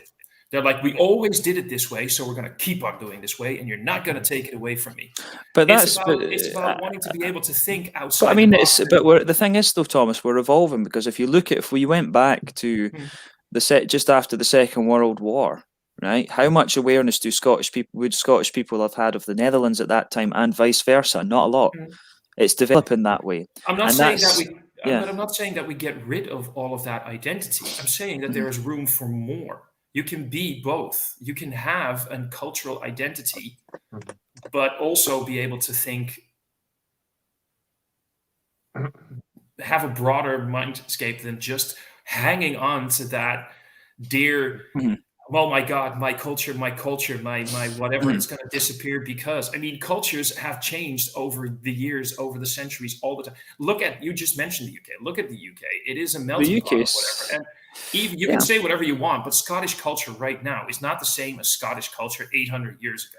Oh no, I mean, well, this is the thing as well. Is it's like changes. if you go back to the post-war thing, Scotland was very pro-British. But I mean, the thing is now, I mean, this is my perspective of it growing up. You know, when I was at school, when the Scottish Parliament came back in '99. It was a Labour Liberal government we had, so two pro-British parties. The Labour Party in particular did not want us to learn about the Scottish kings and so on, because they were terrified it would lead to people supporting independence and things like that. And the SNP came in 8 years later and reintroduced that, and I think even before that, that was the way it was going. But honestly, it's it's one of the things that's frustrating. I've been accused of a lot of older people. I've argued with older people in Scotland about this, and they're like, "Well, you're just uneducated." And it's like, "Well, I've got master's degrees in chemistry and physics. That's more educated than you." No, but that's it. No, but that's what they say. They say, "Oh, you support independence. You must be uneducated," and it's like, nah. And that's the thing. You can also be educated in many things, but not understand how other things work. Exactly. I mean, just because my ex-wife was extremely intelligent, but she had no common sense. Exactly the same. My ex-girlfriend was, she had like her master degrees in English, literature, and whatever. She was smart as fuck. She did not understand politics at all. She did follow politics, and she knew nothing about it because she said, "I don't care. I'm not interested in it." She knew nothing. The people that voted on Brexit, though, to get out of it, or whatever you want to call it, or whatever the wording is, they probably did have other factors in mind where they outweighed the positives and negatives and made a decision. I'm sure some of it probably did have a little bit of that, the identity crisis problem too. But this is the same country who took away Gaelic from other places and other cultures from other places, and now they're saying it to this about, "Oh, we can't take away my culture. You took away everybody else's." I mean, it's kind of hypocritical. Yeah, that's kind of like the same way right now. You have in America, you have a giant demographic of people, and I'm not for or positive, or I'm not just saying a statement. That there's a lot of people that are anti-vax that are saying, you can't force me to do it, legally force me, because it's my body, my rules. But a lot of my body, my rules people were exactly the same people voting for banning abortion, because the woman's plea of my body, my rules didn't count. All of a sudden it counts. That's an interesting one, actually. Here's the thing is, it's one of those ones is once it affects you, you have a different view. So like, for instance, maybe if Thomas was, the roles were changed, maybe Thomas would have a slightly different opinion. Because everything's ambiguous, and everything is one of those ones where once it affects you, you have a different view on the matter. And it's one but also how you feel about certain matters. Because I've always said, I like, people talk about Dutch culture. I don't think that the Netherlands hardly has. There was a boy that put a finger in the dike, and that's about it. Yeah, but all our identity, like a big part of what we are, is basically that's why I think a lot of people here are kind of screaming the same thing that pro-Brexit people were screaming, like, we need to, because that's what Adam said. He had a comment, what is annoying is most of the people voted for breakfast were over 65. These people voted for breakfast. No, but breakfast. Sorry, I couldn't let that one go. No, but they were talking about their old identity, when life was better before we had everything we have right now. And there are a lot of people out there that don't have the younger culture in mind. They don't have other people in mind. Same thing if you go to like most places that have unions, you'll find that the people that are voting down a lot of stuff are actually near retirement, and all they're doing is looking out for themselves and screwing all the new hires. It's the same kind of concept. It happens all over the place. They want to go back to a world where things were easier for them. There was a meme I posted a long time ago that made me sad inside, and it did. It sucks. The world you grew up in no longer exists, so you have to deal with it. Can I interrupt just for 5 seconds? However, you don't have to be happy about it. I'm not happy about it because I don't like the world we live in now. I It's just bullshit. need to interrupt for 2 seconds, guy, because I know there's lots of people from all over the place. This is one of the most Scottish things God ever. damn it. A roll and square sausage. Oh. Roland Slice Brian is actually commenting on it. I like that. Look, I saw this thing the other day, and I kind of agree with It it. doesn't I know roll it off the sounds sandwich harsh. then. I'm going to But munch on this. Keep going. Going again, but somebody said people over 50 shouldn't be allowed to vote because it's not your future you're deciding on. Well, that's not right either, though. And it's not right. So it's not like that you're taking away a liberty from people if you say that. But I do understand the sentiment behind it. I kind of understand the sentiment behind it because people. I mean, it's the same thing as like. I mean, I have the idea that if you can't pass pass an IQ test, you shouldn't be allowed to breed. But at the same time, that's not how that works. Like even worse. Why is it that you have to be have to spend several months, depending on how your innate skill is with being able to learn how to drive a car? You have to spend months and months and months learning how to drive a car. You have to pass a theoretical test. Months. You must be really bad at driving a car. It's like in the Netherlands. No, in the Netherlands, on average, it depends like 4 to 12 months, depending on how good you are, how quickly you can remember all the laws, but also how good you are at driving. We are really strict. We don't let people who shouldn't be allowed behind the wheel. If they think that your reaction time is not good enough, they're not going to let you drive. Why is it that it's going to take, on average, let's say 6 to 8 months to get a driver's license? And you need to have a paper to prove. But any idiot who can have a hard-on and can pump 5 times can be a parent. So they can't be you can be a father. That doesn't mean you're a dad. Yeah, I know, but you know what I mean. Okay. Why is it that you can have children and look at the future that some of these kids we're are animals. Having? At the end of the day, we're animals. We're not humans. We're animals. But then you can't take that right away because I do feel that. But you can't say to people, everyone has the right to be happy, to do whatever they need to do to be happy. Exactly. So you can't take away that right because we live in a weird world right now, where and some college professors have older ones that have now retired or whatever had mentioned this, and I see it all the time. They wanted a world where you could be a free thinker, you could have opinions, you could have this, you could have that, and it was always stifled by archaic views, archaic mentalities. We're stifling new creative ways of thinking, doing, expressing yourself. It was all about expressing yourself, whether right or wrong, black or white, this or that. Express. But now we've got to the point where the majority view is the other side, a new wave, woke, whatever you want to call it. That's the new wave majority. But the problem is they're having this issue where if you don't express their views, then they shut you up too. No, we were working on this whole everyone's open and thing, and then we all work together and come. But now that like the demagoguery has switched the side, now if you speak against that, now they shut you up. That's a waveform. Look at but it's not a good thing. History. No, but it always goes up and down. Then we get more free thinkers, and you get like the Renaissance. Yeah, I'm more of a DC kind of guy. Right to the middle. You're like, no, but that waveform goes throughout the. Look, for example, people these days again are talking about how are these young girls dressing and the sexual revolution, and that's so you have to understand though. So if you look at the peaks of those waveforms, you'll find that bad things happen. But look at like the late 60s and early 70s. Same thing. It's like people completely forgot that 50 years ago, the same thing happened. The same discussions were going on. People were complaining. People were saying, no, this is our free right where we should be allowed to do whatever we want. There's going to come a time in like 10 years where we're going to go down again. And people are like, the moderate, the sort of conservative thing starts happening again. Everything does shift and change, like you said. It's ebbs and flows. It's like the ocean, like a tide, like the world wobbling. Things happen.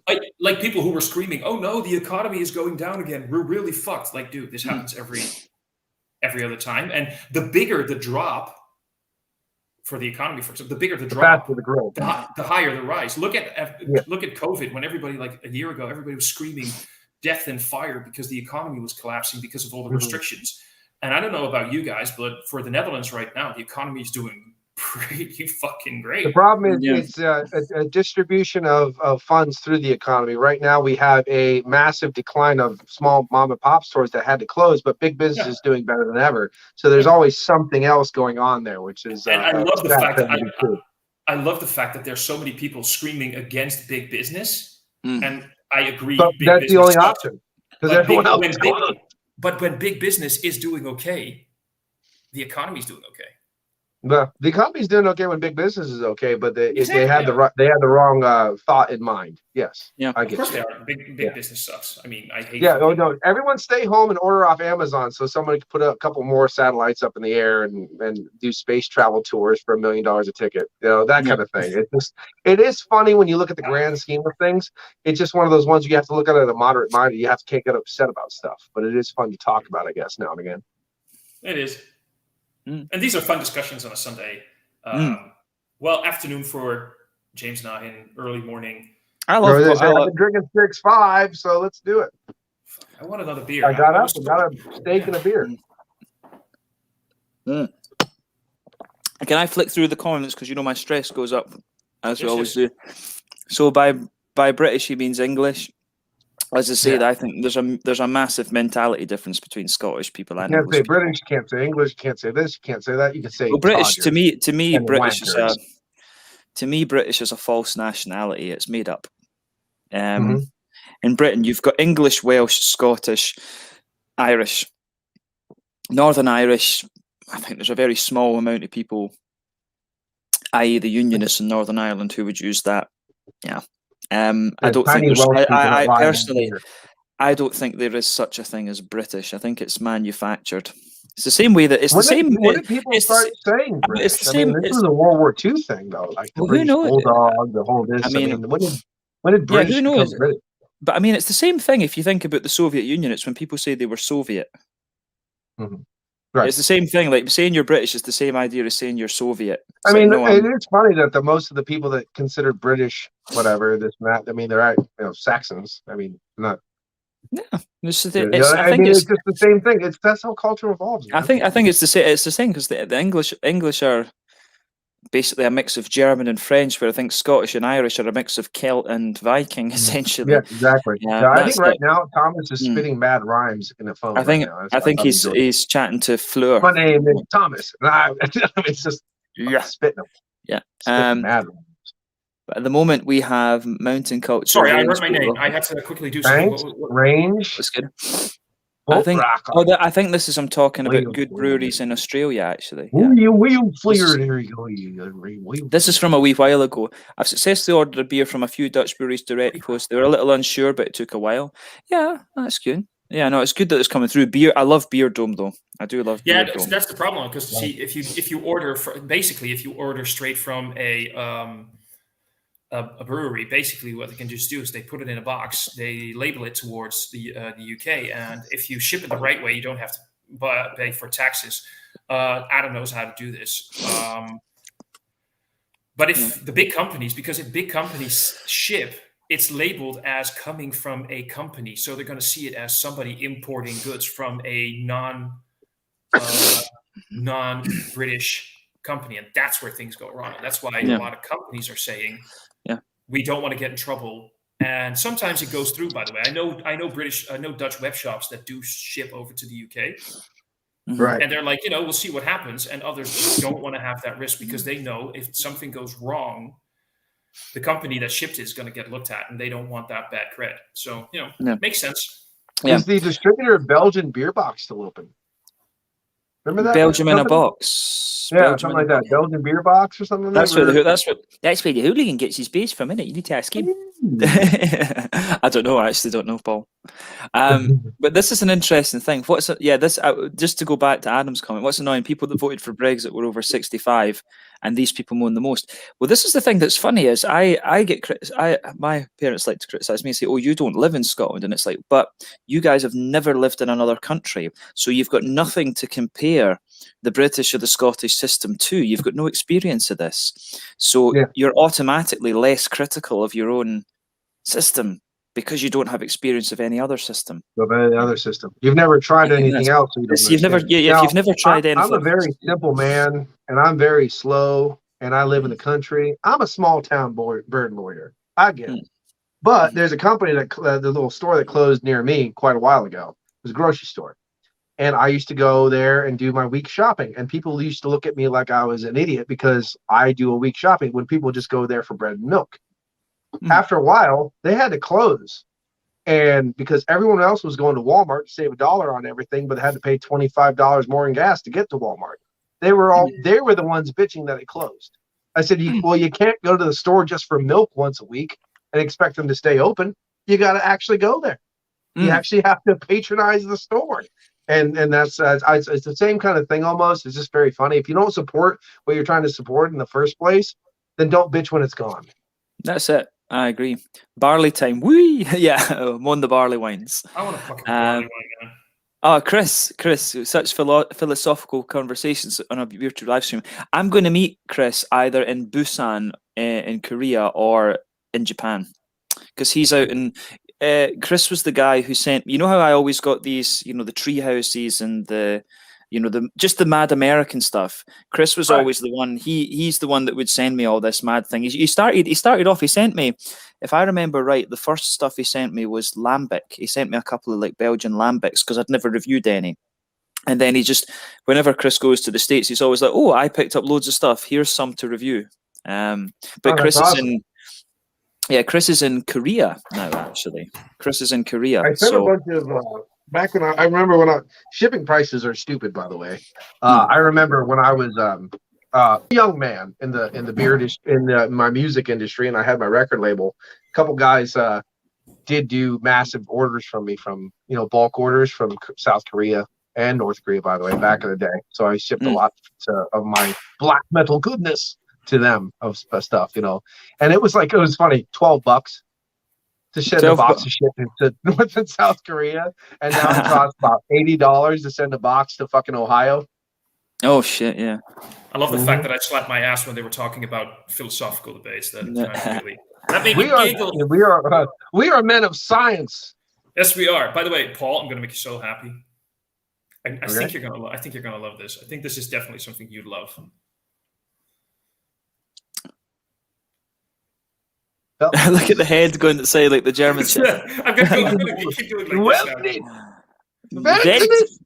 Veltins. I thought you would know Veltins. It's like one of those classic. No, I've never heard of it. Now, Volter's Pilsner is very good. I know if you ever had that. It's excellent. It's cheap as fuck and great. I'll keep an eye on it. I was doing vocals once, and in 5 minutes, I drank about 15 of them. Every time I stopped doing vocals, I chugged one, and I put it back down and stopped doing them. I chugged it, and my buddy's like, "Are you all right?" I'm like, "Yeah, why?" He goes, "You just drank the whole case of beer." I'm like, "Oh shit, I better sit down." It was one of those moments. Rolling square. Yeah, no, that's beautiful. Just look at that. Yeah, that's one thing, Paul. When you make it to Scotland, you need to have a rolling square sausage. Rolling slice. The older people voted for breakfast because they understand it's the most important meal of the day. Yes. Yeah. Oh man, that was one beautiful fuck up. I did like that. Yeah, we couldn't let that one go, Thomas. Yeah. Stick a slap of fried tatty. 67% of people in America voted for second breakfast, and I like that. No, there we go. I actually went into the tatty scone, potato cake. I don't know what you guys would call it, but tatty scone. I went into Asda the other day, and they had a thing because they've always got the bakery goods from the end of the day that they can't sell. I bought like 5 packs of tatty scones, so there's like 40 tatty scones in my freezer. Ooh. It's good. Yeah, I love those. Popular opinion is akin to a pendulum swing. Exactly. I vote Trump. Good for you. Fuck yeah. Yeah. Oh, I wish I could stay longer, gents. Really enjoying this. Heading to friends for lunch with a couple of drinkies in hand. Nice to have you along, Brian. Nice to have you along. Square Table Degenerates Podcast. Hello. Hello. Everyone's high, especially Thomas, because he's in the Netherlands, so he's just automatically high. Yeah, but I don't even smoke weed. I used to, as a teenager, I smoked weed a few times. I don't even smoke weed, but living in the Netherlands. Good thing German beers first, not the Lambics. Oh yeah, he sent me something. Was it Tegernsee and a Weihenstephan? Because I'd already had the Weihenstephan. And I think I just shared that with a friend. But yeah, you sent me a Tegernsee Doppelbock, if I remember right. Ohio in the house. Ohio. What's up, Ohio? Ohio gozaimasu. That's where artisanal craft. There's a place called Artisanal Craft Meadery in Ohio, and they make some really good stuff. Very, very easy and accessible, but very good. Ah, yeah. Thomas has to go. I'm going to take a little. I need to take a little. Nice to have you along, Thomas. I need to take a little pee break, so I'll be back. You need to just take a shite. No, I honestly yesterday. I was saying to Thomas. I was saying to Thomas yesterday. I had honestly the most how do you say Painful. I had the most monster job I've ever had yesterday. Honestly, I had to push so hard to get the thing out. It was insane. There's two kinds of big shit. There's one that almost feels gay, and then there's one that is just agony. And there you go. Hey, Craig, what a time to come in. Yeah. There you go. Hiya. You just missed James talking about the massive shite he had last night. It was yesterday. It was yesterday. It was yesterday. Category where he's gonna rip in half. My bum my bum hole still hurts actually. He's still waiting for it to go. It was that, but it was that. It was that. No, but it was for a while just to compose yourself. You're like, it was that. No, but it was that dense. You know how you can sort of squeeze and cut it off sometimes. Mm-hmm. It was that difficult. It was like it crowned and then it just farted out after that. It was good. It was that. It just. I'm not putting any scissors down. Yeah. No, but streamlined. But see, the Speaking thing is of butt sausages. But see, the thing is now, my mum and dad have got a relatively new bathroom, and the toilet is square. I kid you not. I'm so happy where this conversation went because I was. I'll take it. Do you want to see the shape of this thunderbox? My only problem is you're talking about taking a shit. Like my mom and dad. I'm like, where is this going? No, but my mum and dad they've got a new. No, but this is where the jobby took place. And then it's got such a small cross section for actually the jobby dropping in, so you can't get. It's impossible to get a ghosty in this toilet. And I'm like, what's the point if you can't have a phantom where you question whether it's happened? You know, I think that's just pointless. So I've been in ones where the hole is actually at the front of the toilet, so you just do this massive pile, and then it expects it to wash it down. I'm like, what are you doing? This is not going to work. That's a lot of judge toilets are like that. Yeah, a lot of.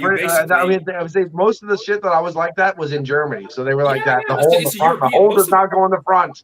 I do not sit on the toilet backwards. So a lot of European toilets are like that, exactly, and it's so fucking weird because my house now has basically the American setup, and I appreciate that so much more. I mean, you have to be careful with splashback, but other than that, it's just the fact that you don't have that. No, that's self-cleaning. That's what you want. Okay, there we go. It's like a bidet in one. A bidet. Yeah, push hard, big splash, clean yourself, walk on. Just get work done. Be productive. We're getting a question. Does anyone support Trump? I'm from just outside New Mexico. We don't talk about Trump. We don't talk the orange. Oh, the orange man. We don't talk about Trump on this podcast. And I'll leave my comments. I don't have comments, actually. I'll say for the record, I'm a bit. I don't support Trump necessarily, but I certainly don't support Biden. So there you go. I don't. Yeah, I think Biden, the US. I have to admit, when it comes to US politics, it's a choice of dying from COVID or bird flu. I don't like to talk about politics. That's why I'm okay. Commenting on Brexit and stuff like that because you guys are just having a nice conversation. I'll put my 2 words in. I don't like to talk about American politics. We don't. I would say is American politics. The last few American. I just don't want to hear about it. I don't like talking about it. I would say America. And by the way, if you're not from America, your opinions on American politics don't mean anything to me anyway because you don't have to deal with it. I just don't care. American thing to say, Paul. That is such an American I just don't give a fuck. I would just say, like you. I mean, like you don't give a fuck what the English think about Brexit because you're just like, oh, they're just so stupid, but you don't have to deal with it. I try to make that point earlier. I mean, once you have to actually deal with stuff, it's a little bit different. My 2 cents on it. Craig going. My 2 cents. I don't want to. I'd rather talk about poop. I'd rather talk about toilet structures in the 1950s. Okay, just to round off, then my 2 cents on it would be: I think, based on the experience that we have here in Europe, I think America missed out hugely. Bernie Sanders would have been a very good thing for America by introducing a lot of the stuff that we is a piece of shit. But I'll tell you what, one crackpot motherfucker we did miss out of a long time ago, and it would have probably been pretty good. It would have been weird, but I think, what was his fucking crack-ass pot name? It was the mid-90s. Al Gore. Was it Ross Perot? I'll Was it go. somebody? He was a Yeah, fucking Russ. crack guy. That name does ring a bell. Russ But like, you know what? We should have really tried that because this guy, he sounded crackpot as fuck, but he probably had some pretty good ideas. I mean, there's a good point and bad point on every side. You know what I mean? But I think extremist. I do I think. tell you what, the way that society's going, ebbs and flows, peaks, like you said, a waveform. I think we're on that top of that waveform, and things aren't as good as they should be. But that's the thing. I mean, I have to admit, I think Bernie Sanders, if you go back to FDR, Franklin, he was the one who was the 4th term because there was 2 Roosevelts, wasn't there? FDR was the World War II. Yeah, Teddy was FDR, first, and then FDR yeah, was yeah. later. So FDR basically, is the one that ruined America. Yeah, but not by action, by mistake. He ruined America. He's the one that put all the social programs into effect that were supposed to be temporary, and because of him, we now have generations of people born and bred that only live on the social backs of others, and that's not good. The welfare backs of others, basically. So FDR, he tried to do the best he can of his abilities at the time, but unfortunately, he set and trained. I think the American welfare system is nowhere near as comprehensive as the European ones. You know, the American welfare system's garbage. I think if James is going to go for a poop right now, that would probably be a better leader for the United States. Than, now you want to go? Yeah. And by the way, Manhaf Mohammed, I don't believe that you're from Mexico. There you go. I believe that you're. I don't believe it. I don't believe it. I believe you're from South America. It's the same thing. We own that's an Arabic name. We know everything. We own everything. It's all American. But yeah, as Sam said, jobby break. So I'm going to take a little pee break, and then I'll be back. I'm pretty sure we own Antarctica at this point in time. We're just not telling everybody. Have you back in a second? Paul, please do show Craig what you're going to drink. What you're drinking right now? What you're kind of keep on drinking. I guess I'm drinking a couple Hemlock West Coast PA, and then I have 4 bourbon counties to drink after that. That's fucking mental, man. Yeah, I'm just we'll see if we get session ales. I think they are pretty session. They're only I've been listening. I've been listening. They're not since the start. I've been listening. I've seen good conversation, but yeah. I know. I tried my best, but I don't like politics. No, because you're always going to get people who are not going to agree. So that's half the bullshit. But the thing is, it's your level of disagreement that I don't like. You know what I mean? Like, there's a lot of people who can just like literally stone face, have a nice conversation, blah blah blah blah blah blah, and then there's the people get. You can disagree, but still respect. But see, I don't like people on either side. I don't like the extreme this, extreme that, extreme this, like the. This is why I disagree with James that he felt that Bernie Sanders would have been a good choice, because I feel Bernie Sanders is basically very extreme left. No, the problem is Bernie Sanders was saying it's okay, you work for whatever you want, and we'll take half of that and give it to people who didn't work, and that's not the way to fix things. You know what I mean? Like, that's the problem. I get exactly. So I'm saying it's just like leftist thinking, and I kind of consider myself more left wing than right wing, but that's very extreme. I've always any considered extreme. myself a little bit more liberal than anything else. Exactly, but well, liberal is probably the better descriptor. But the thing is, it's not left wing, right wing, anything. I mean, if you're liberal, that's great, but if you're like extreme liberal, anything is bad. Exactly. It doesn't matter what it's the extremist. Except for extreme porn and people. The thing I don't like about politics is someone always loses out. So how's that a good thing?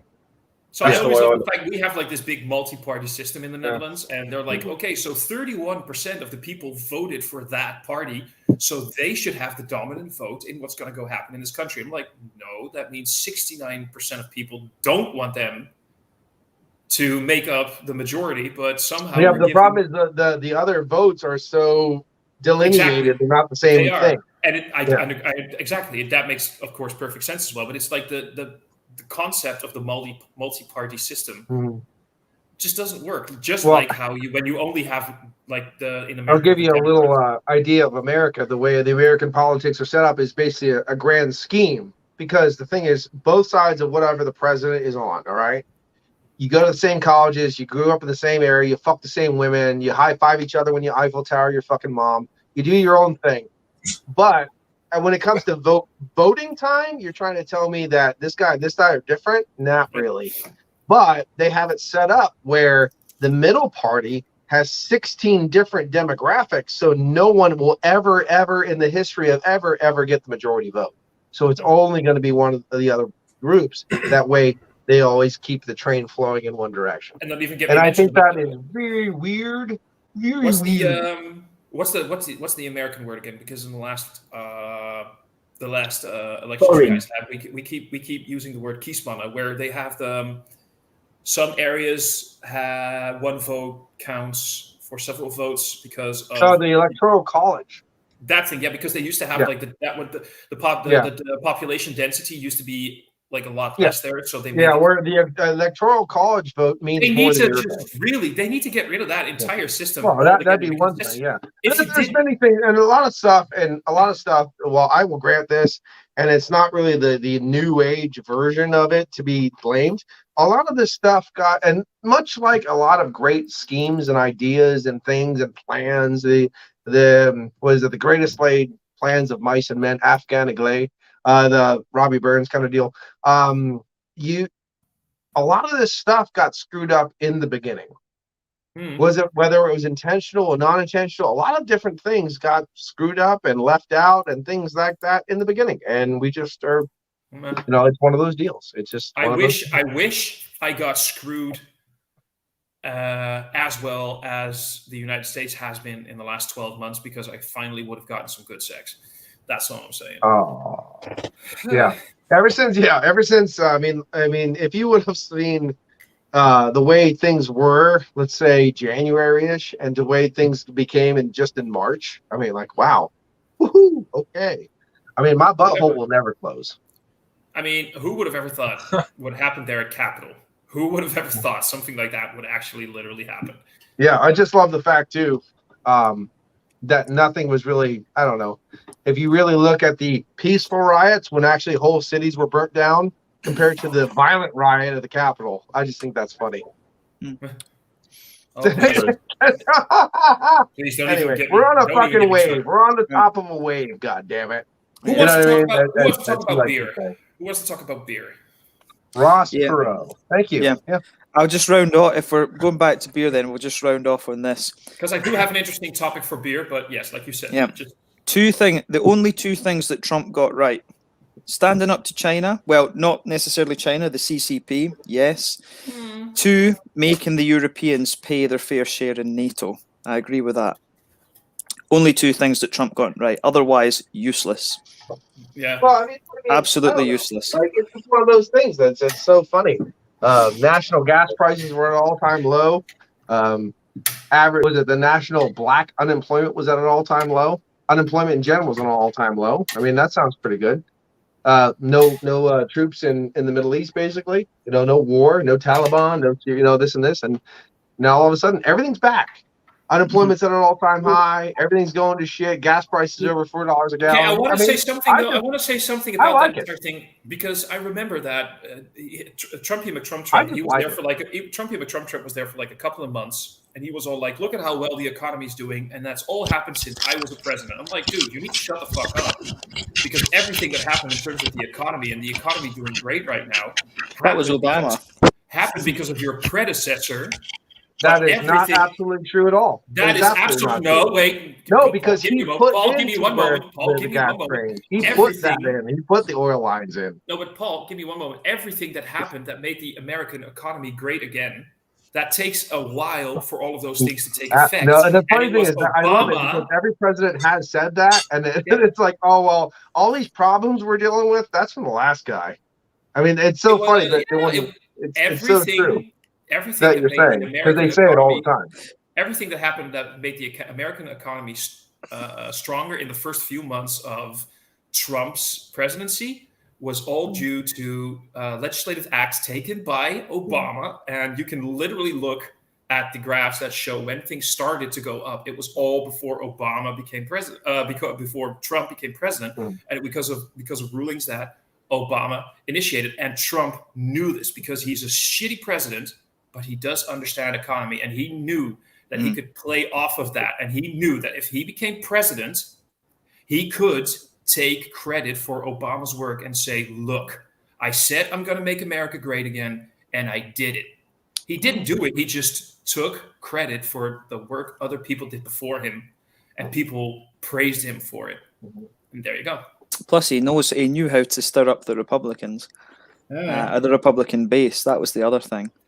But yeah, no, the thing is, America, when Trump was in power, America did not look good to the world. But as I say, I'm not so aware of the West. That's what you want. You want is notice that one thing I've noticed over time is the president that is popular with the foreign countries, not foreign, but foreign countries, is the president that is in power when America is the weakest.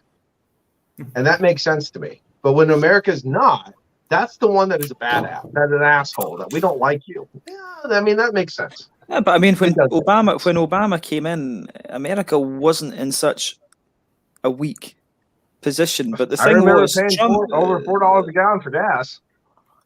Yeah, but we shouldn't be using. We shouldn't be using petrol. That's cheap. And it's one of those things where you didn't live here, so you don't have to you don't get it. Like that's the thing. And I'm cool. Yeah, but America, but I mean that's the thing is I don't understand because I'm not dealing with it like Craig. Yeah, like but America. This is something America has to learn to use cars with smaller engines and actually be a bit more aware of the environment. There's no replacement for displacement. You have to stop doing what you want to do and living in a way that you feel happy about, no matter what it is, to do this and do that and do this. And I'm like, well, that's the whole. Isn't that the whole point of living a life of happiness goes? I mean, yeah, but if your state of happiness is dependent on fuel prices, if you look at that, well, then they're doing the right thing by doing Brexit, because you need to stop having those lavish European meals and stuff like that to live a better life. I mean, you have to give that stuff up. So it's the same idea of Brexit. Well, I mean, stop having all those European delicacies and live a simpler British life. And then okay. You said British doesn't exist, so English life, and then that makes everything better. Oh, Paul. So it's the same argument. Paul, show you something. I've got some American beer. I like pizza. I've got some American beer. Oh, Barrier, those guys are good. That's Barrier. It's old. Yeah, Barrier. No. It's pronounced Barrier. Come on. Well, that's the old English way to say it. Oh, okay. Yeah, no. I'm just trying to piss you off. I'm sorry. Barrier. No, I still say jalapeno, so I got it. These are going pepper. I like that. What is that? Wait, show me. What is that? That's Barrier, the Green Mile, and what is the other Barrier? I met Say Nothing. So I met one of the brewers for Barrier in Kiosk in Copenhagen. Actually, it's good. It's a collab with Garage, actually, out of Spain. It's Spanish Garage. Huh? So, do you mean Garage? Garage, yeah, in the garage. Yeah. Easy.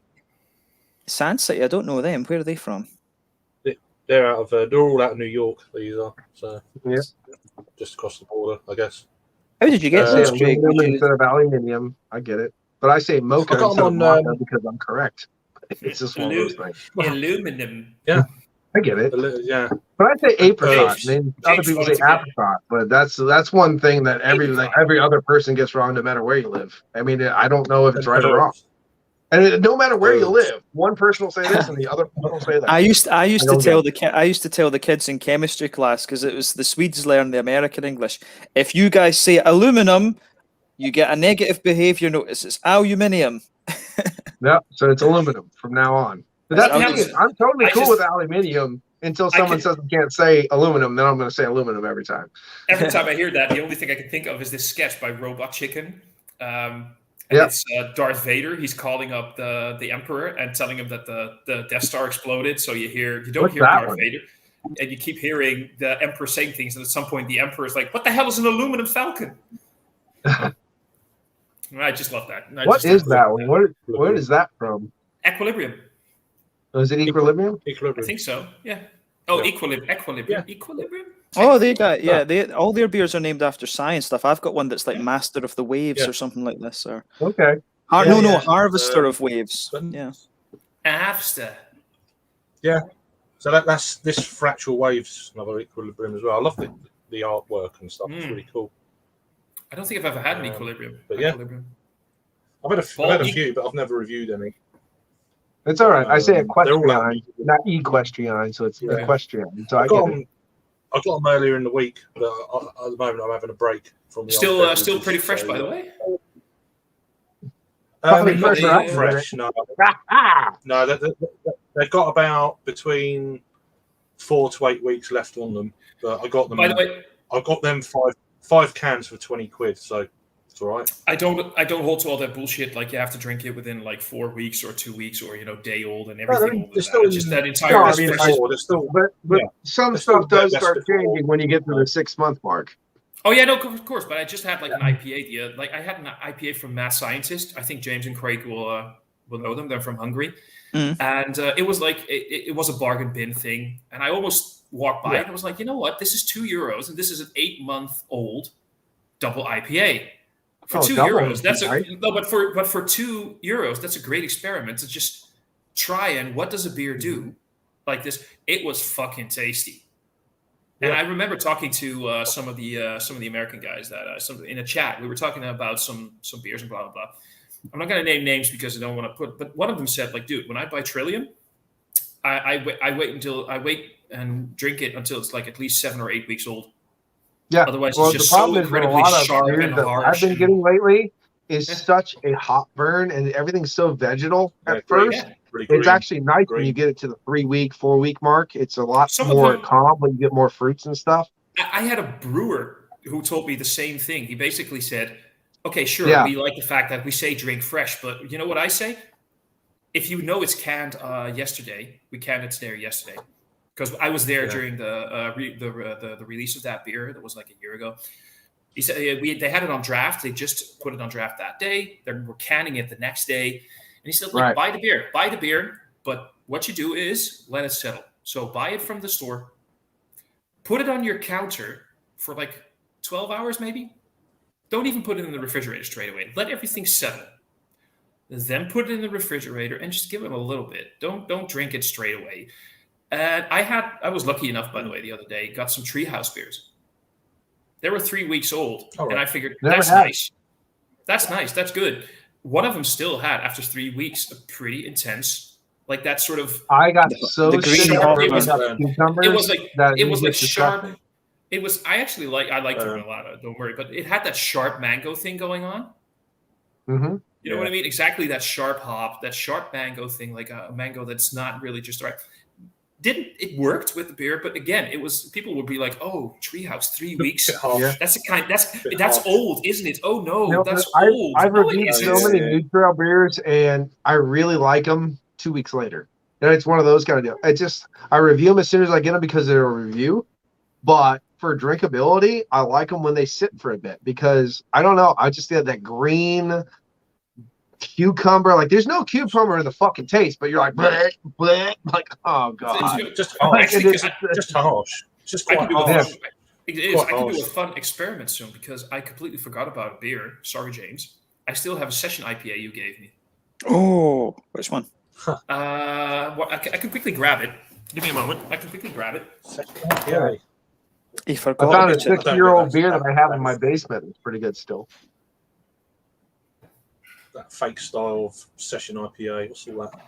I prefer a pale ale. Way too much fucking beer here. He's talking to himself. Yeah, so have I. That's good. I can hear you. You're good.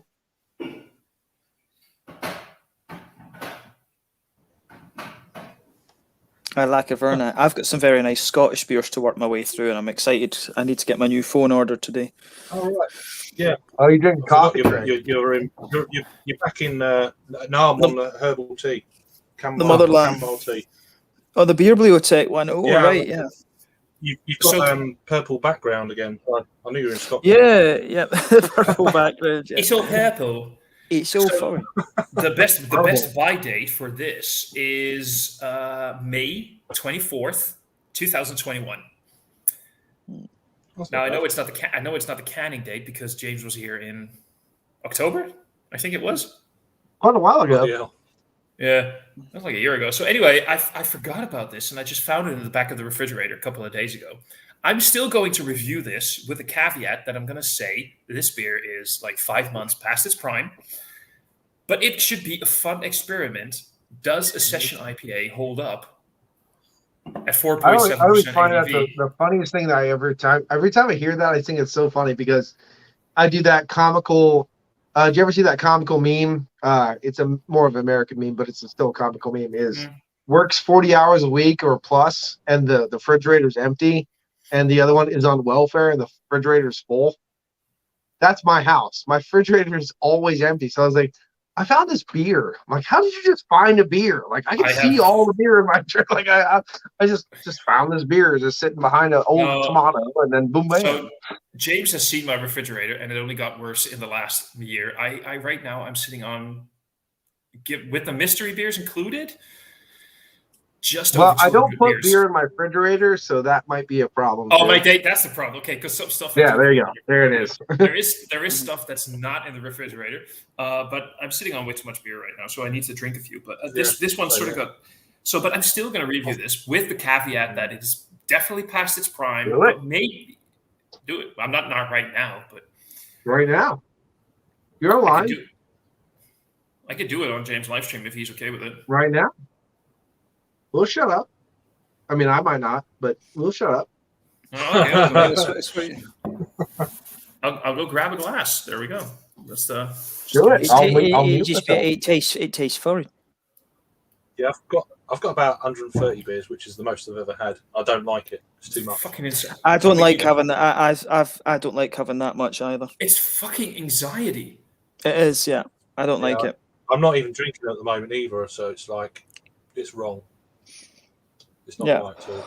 But that's what it is. I've got I quite a few. won't buy no beer. I won't buy no more beer. And then all of a sudden, I'll buy some more beer. And then you got 140. It's like, what are you doing? Just silly. Yeah, I've still got some stuff to work through over in Sweden. I've got a few Romanians left. I've got 1 or 2 Austrians, stuff like this. Yeah. I bought them beers because they were cheap. Them 5 cans. So they got about say 4 to 8 weeks left on them. So it's like for 20 quid, I'll give them a go. I bought a bunch of Belgian and German stuff for overlap for when I go to Japan. So yeah, I got them from lowcostbeer.com, which is a thing over here. That's the Raggy site, yeah. Yeah, and I'm not too much bothered about the draft stuff in the bottles and shit. But they had some American cans on, so I thought, and then I checked all the summer of. I want to take a pretty picture for the Instagram, so I'll be right back. Yeah. Some are a little bit out of date, and some are a little had like a month or 2 in date. So I've just got all them one. So all IPAs, but give them a whirl. I gave one of them to Raggy the other day, Paul. I got 2 bottles last year. I done a review of one. I gave him the other one because I knew he'd like it. So yeah. Oh yeah, absolutely. It looked like you had fun. It looked like you had fun with Raggy. Yeah. It was good. I've still got my reviews to post. I've got a couple from his. You guys have sex or anything? He's already... No. He seems like a good guy. I love Raggy. He's a lovely man. Yeah, he's a lovely guy. Yeah. But yeah, I can't wait to do the England tour. I'm quite excited for that. When are you doing that? Next year or?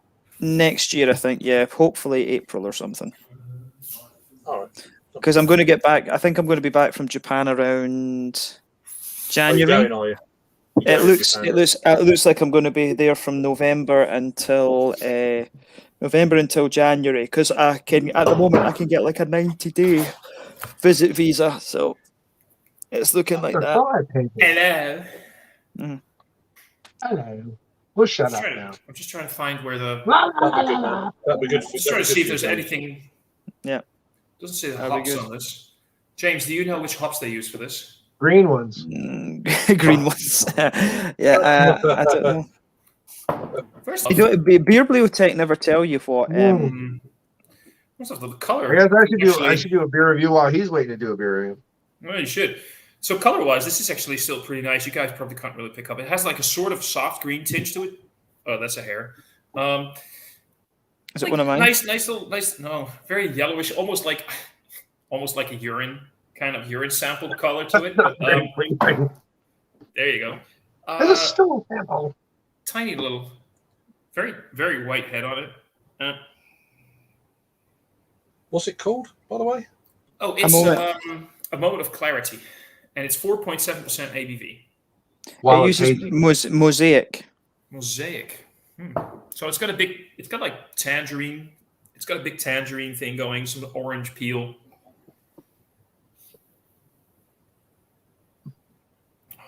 It's very citrus forward.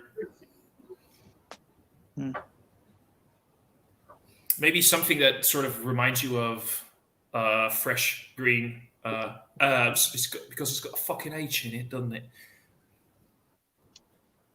It's not very explosive, but when you got talking about session IPA at 4.7, but it still smells good. The only thing that worried me a little bit when opening it was there was no hiss whatsoever. It was just crack, and that was it. That kind of got to be a little bit worried. Maybe there's a little bit of a stone fruit component in there. Maybe something aching towards peach. Not very big. I like it. I think the malt base is basically. I wouldn't be surprised if this is just like Pilsner malt and maybe a little bit of wheat in there. Because it doesn't really express any big maltiness. But does it smell and taste foreign?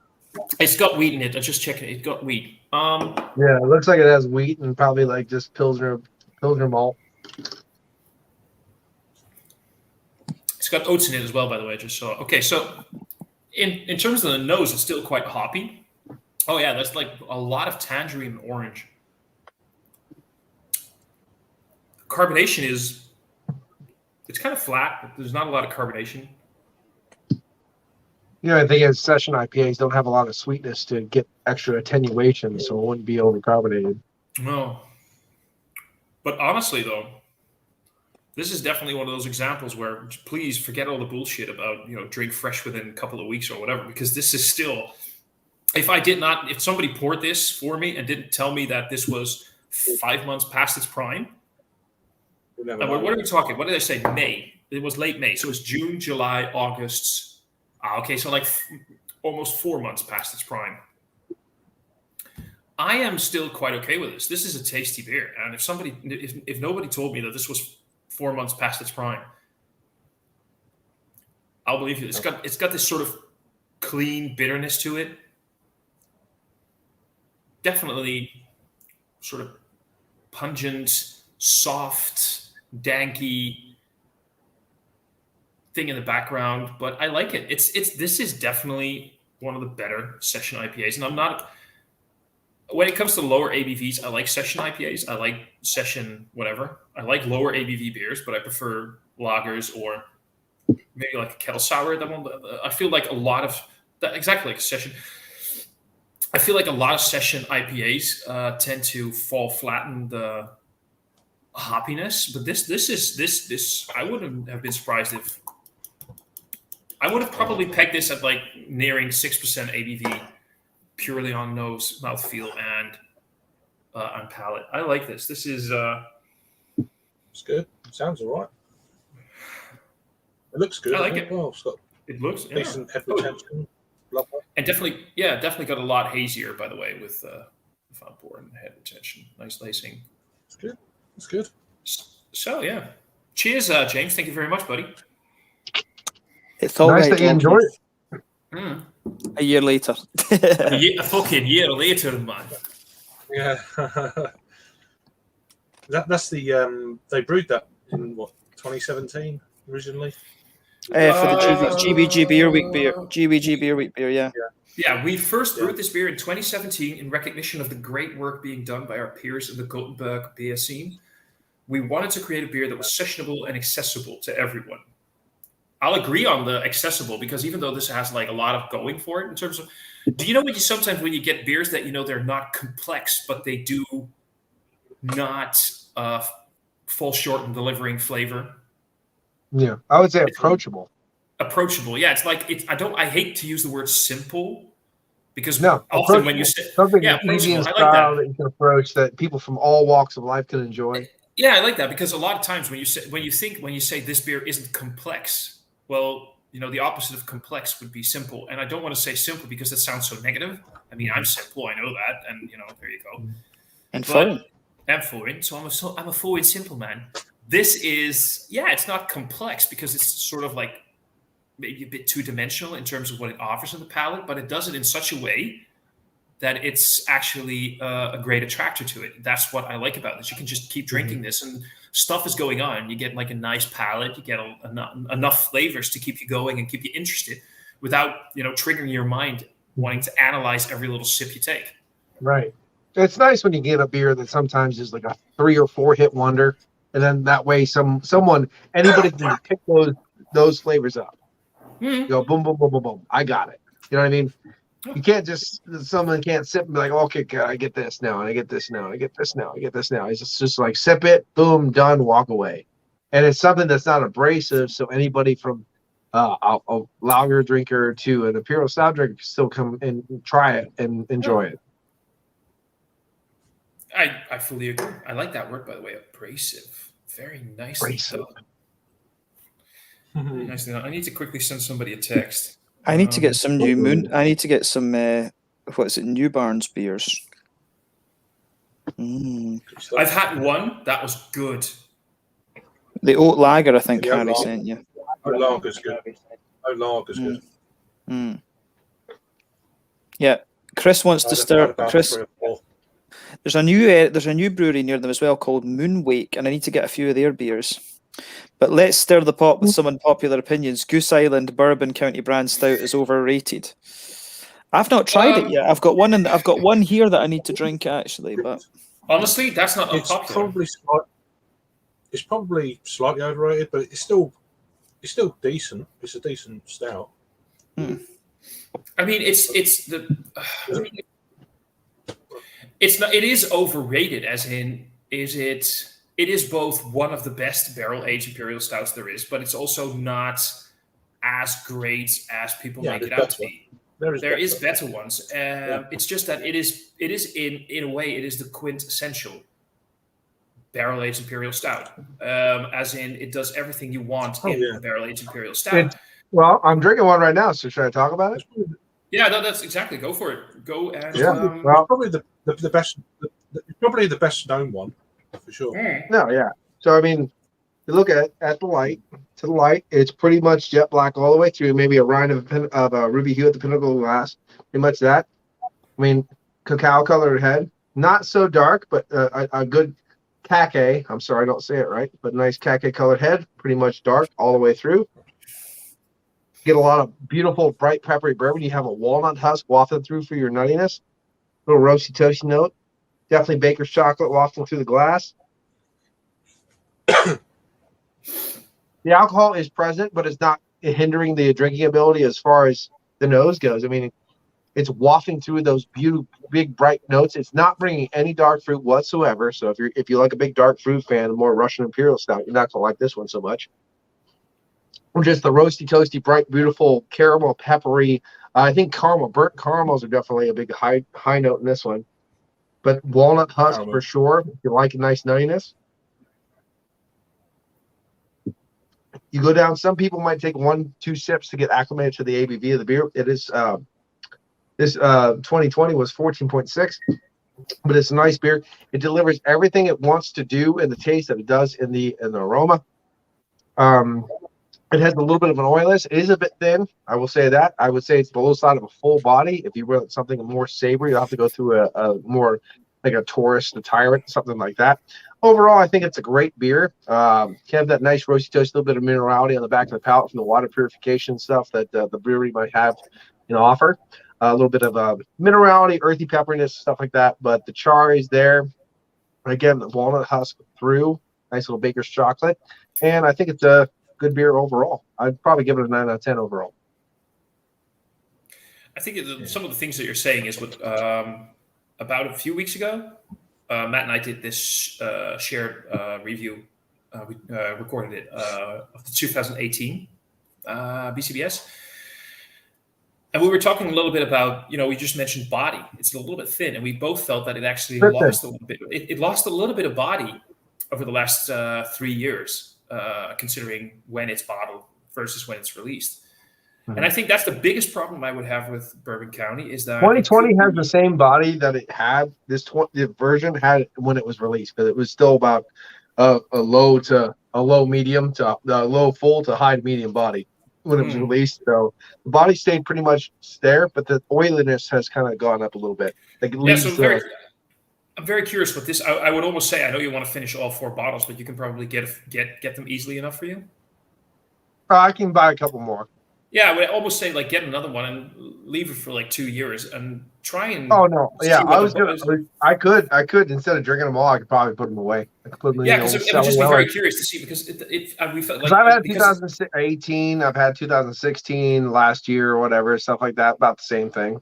Because you're talking about the aging quality there. It's a pasteurized beer, so in terms of aging, it will only see the problem is with aging in non-pasteurized beers that have no active yeast.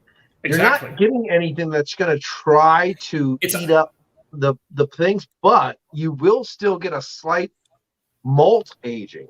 It won't get drier, it won't get more ABV, it won't get lighter in body, and it won't get more effervescent, but you will still get nuances in the malt base to change it from a dark savory to a fruited savory, if you know what I mean. Well, that's a fun thing. That's one of the best beers that I can come up with right now before I stop talking because I'm a talker is Oscar Blues 1050. Let that age, and that is non-pasteurized, no active yeast. It will become like a dark, like wee heavy mixed with a imperial stout. It's one of the finest things you'll ever have. Well, but basically the point was because you were talking about the bodies. That's why we were both a bit like, the body seems a little bit thinner than what we both remembered. But that could be a memory. It's the same body. There's nothing taking away from the body. Exactly. It could be a memory thing, but we both were like, wasn't this thicker when we had it? Now, 2000, like when I had it in 2012 and 13, it was definitely a different beer. This was not the same beer. They were non-pasteurized back then. They didn't have yeast deposits though, did they? They were. No, they didn't have yeast deposits, but they had sediment deposits like this, and they were 12-ounce bottles. It was a different. It was before the takeover. It was before everything. Like they were. I tell you what, and I know I've always been a little bit of a booze hound, but the 12, 13, like 10, 12, 13, that area. I was getting my ass kicked every sip I took. I was like, I'm just gonna sit this down for a side. I remember sitting on my counter there, just walking away from it. I'll come back and take another sip later. Oh, Jesus Christ! I'll just come back. And I'm a guy that's used to drinking a fifth a day. You know what I mean? A bourbon. So you know what I mean? Like it was a completely different beer back then. I would say it's sad that people can't have that same reaction to the beer that they come out now, but it's still very good. Now I have, and I will say it again, a 2018 wheat wine in the dungeon that will be coming to a bottle share. So I don't know, whatever bottle share I get to first is going to be the bottle share that's coming to. So we're going to have to enjoy that one. I'd like to take it to the UK bottle share if I had an opinion, because probably the people in the American or Canadian bottle share environment probably already had it. So I'll probably bring it to the UK bottle share. I think they would probably appreciate that because I don't know, for Craig, can you help me out? 2020, was it the first time you guys got Bourbon County? No, we've had them for quite a few years. But like website, but only the regular, right? Only the OG one, yeah. None of the variants. Well, I don't think so. I was lucky. Anyway. I was lucky enough to have some of the variants before they went to the 16 ounces too, because Joe sent me like the barley wine, and the barley wine was so goddamn good. But the problem was I did the barley wine at the end of a session, which is a good thing and a bad thing. I did the barley wine at the end of the session, so apparently I stopped drinking it and I went upstairs. And I came down like 2 days later, and I saw a full glass of barley wine in my basement. And I was like, fuck it. And I picked it up and I drank it. I was like, it's still good. Fuck yeah, woo! So I had a little party wine party 2 days later. So it's pretty good. 2 years later would have been impressive. 2 years later. You know what? Fuck it. I would have drank it anyway. It'll be a Lambic. lambic barley wine. There you go. Yeah, I think I still liked it. Like with Craig, we've been getting the through regular channels. We've been getting BCBS since 2018. That was the first official release we've ever had here. Well, I don't know when it started over here. If there are any American releases that I can secure for you guys for bottle shares or whatever, just let me know. We'll figure it out. But we still haven't gotten the variants. The variants are still US only. And I can save a bottle of this for you guys or whatever. Like I can get these for $13. So can I get you for $13? Ooh. Yes, 10 actually. You're supposed to bargain up, not down, dude. No, I never. Bargain. No, I go down. Haggling is. Oh my God, Jesus fucking Christ! Haggling is not my thing. By the way, James, just quick. Fleur says hello and says hello to you, and she's hoping. Yes, do the comments. God damn it, James. What are you doing? You're so unprofessional. Oh, a lot of the stuff. Oh, wait a sec, because where did we go? I can't see. That's the last comment Yeah, I can see. Beer and politics don't normally mix. Well, these are old ones, yeah. Politicians learn to manipulate. Yeah. Half an hour ago. Yeah, these are from a while ago. Alan. Yeah. That's the last comment. Yeah, there's no more comments. We're all boring now. Okay. Are people still watching though? There's 5 people watching. Okay. Well, people drop the comments. Keep us entertained. Yeah. I'm sitting here feeling sleepy. I'm like, the other thing is about like American politics too.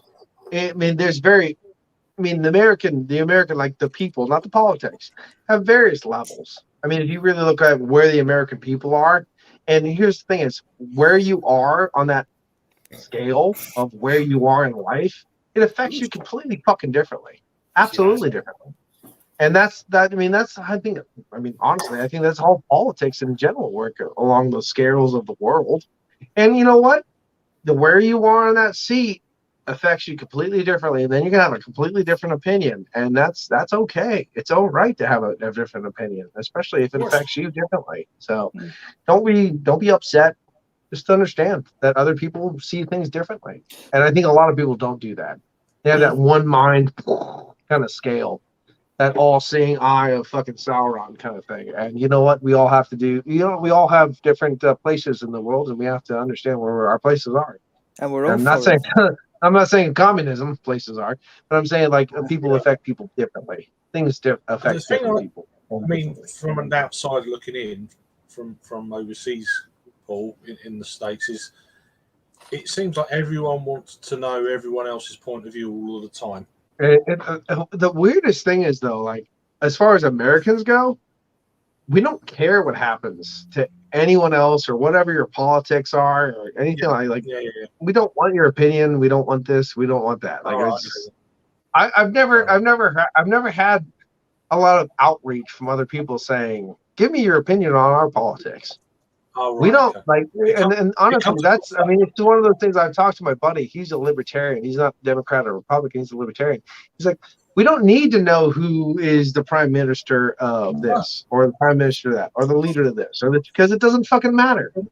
It doesn't matter. Like, do whatever you guys can do on the outsides. All we care about is our own shit because it affects us, and a lot of the other things don't. And that might be an ignorant view, but that's his view, and I kind of understand where he's coming from. I'm back sitting up to mow the garden. If it's a garden, is it really that big to mow?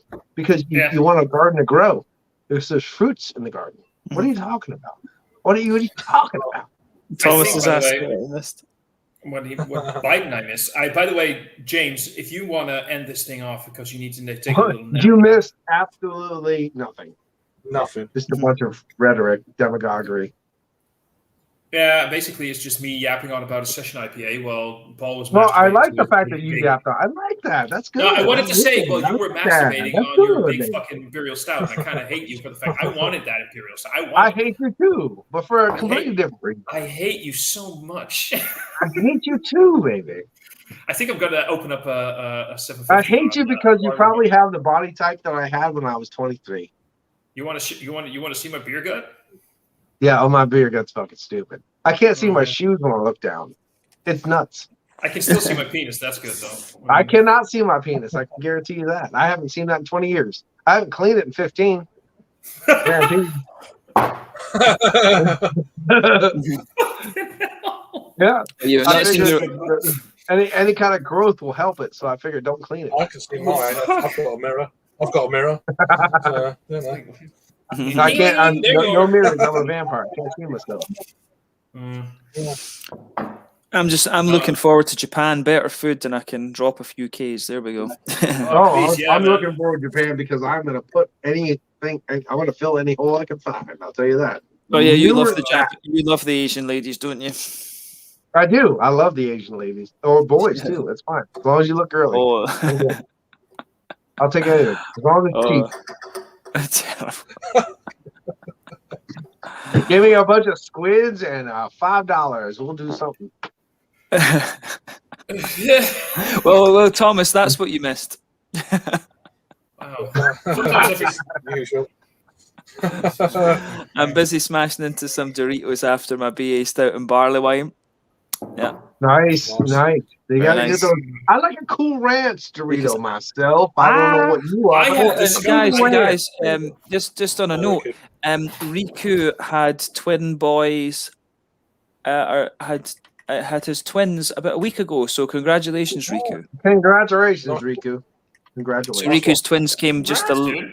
a little bit over a week ago. Awesome. So congratulations, amazing. Cool. Riku. Yeah, it was quite fun. It was. I still remember that when he said, "Oh, I'm having twins. I'm terrified." And then he was like, "Oh no, I'm excited now." So I hope it's Well, cool. what The is thing is, though, as long as you don't have any more, you don't have to worry about that sibling weird void that, well, I'm 12 and you're 10. Or I I'm, think it is. 10 and you're 15. Like, that's bullshit. So if Well, I you think- have now, don't have any more, and you don't have to worry about that. It's easier. that's It the actually is thing. easier. I have to admit, I'm even on the stage where it's like, I've got one. I think that's enough. So twins, I have to admit, I'm not.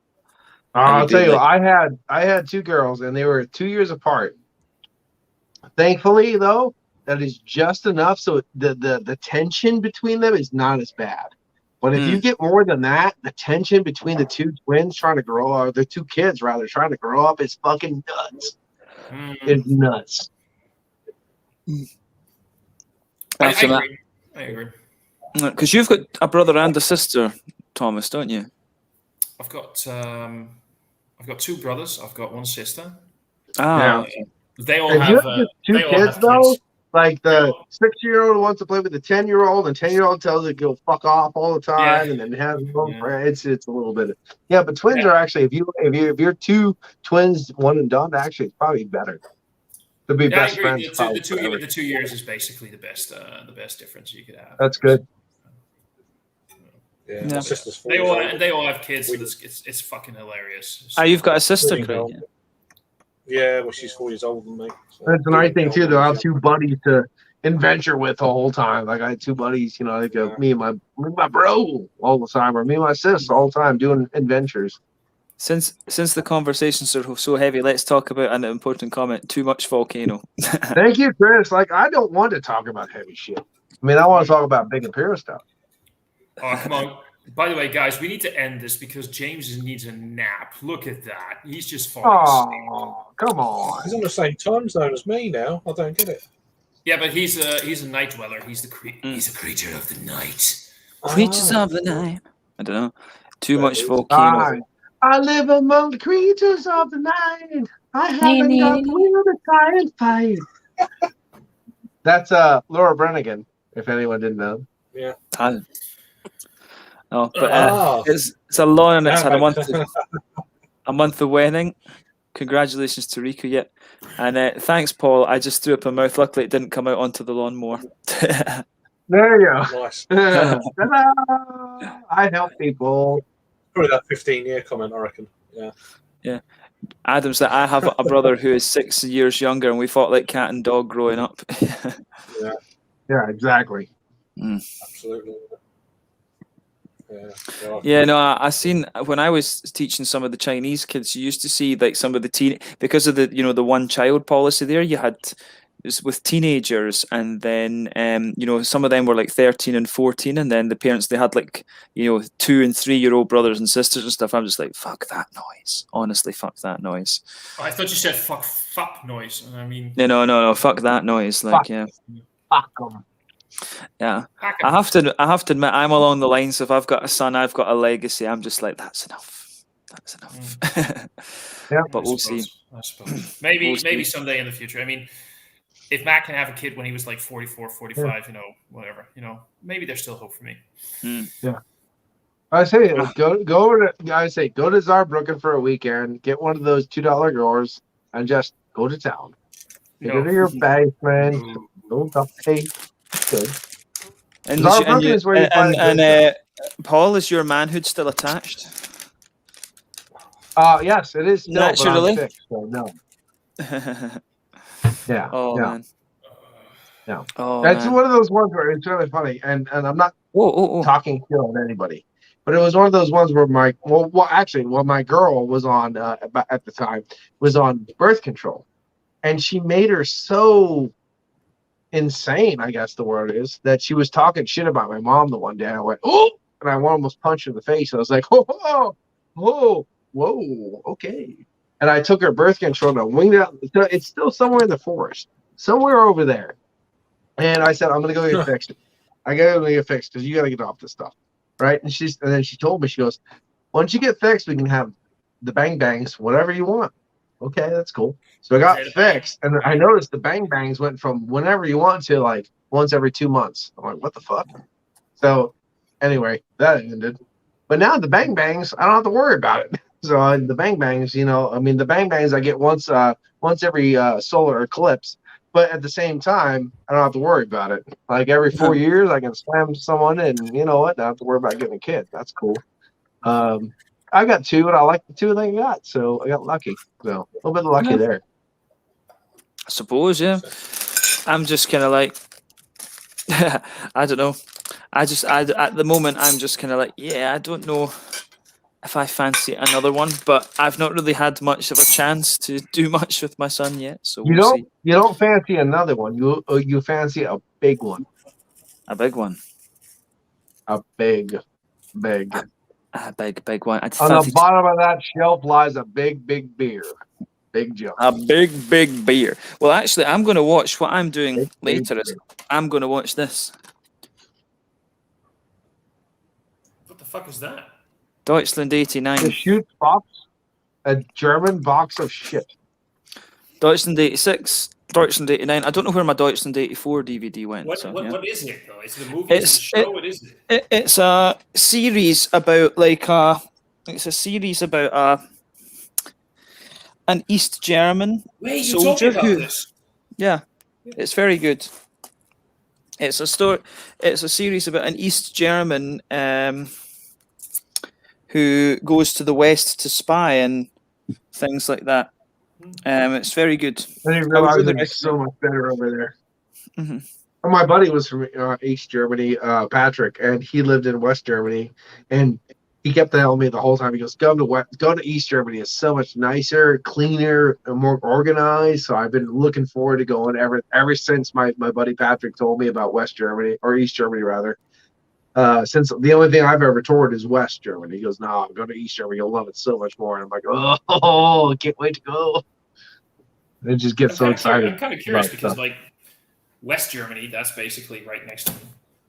No, right next to you, yeah. And that's what I toured. Yeah. I went to Saarland all the way up to Bonn and Cologne, and I toured that area. And my buddy lives in Bonn, and he said, you like Leipzig, because he's from Leipzig. He's like, oh, you love Leipzig and stuff, because I always wanted to go to Leipzig and then down to Bamberg and stuff like that. So I gotta Bamberg's awesome. Yeah. I gotta go pee. Yeah, Bamberg's awesome. Bamberg, I just can't wait to go to Bamberg. Yeah, I'd love to go. I want to go. Actually, that's what I said. Like 2022, maybe we should all go to Bamberg instead. So fuck it.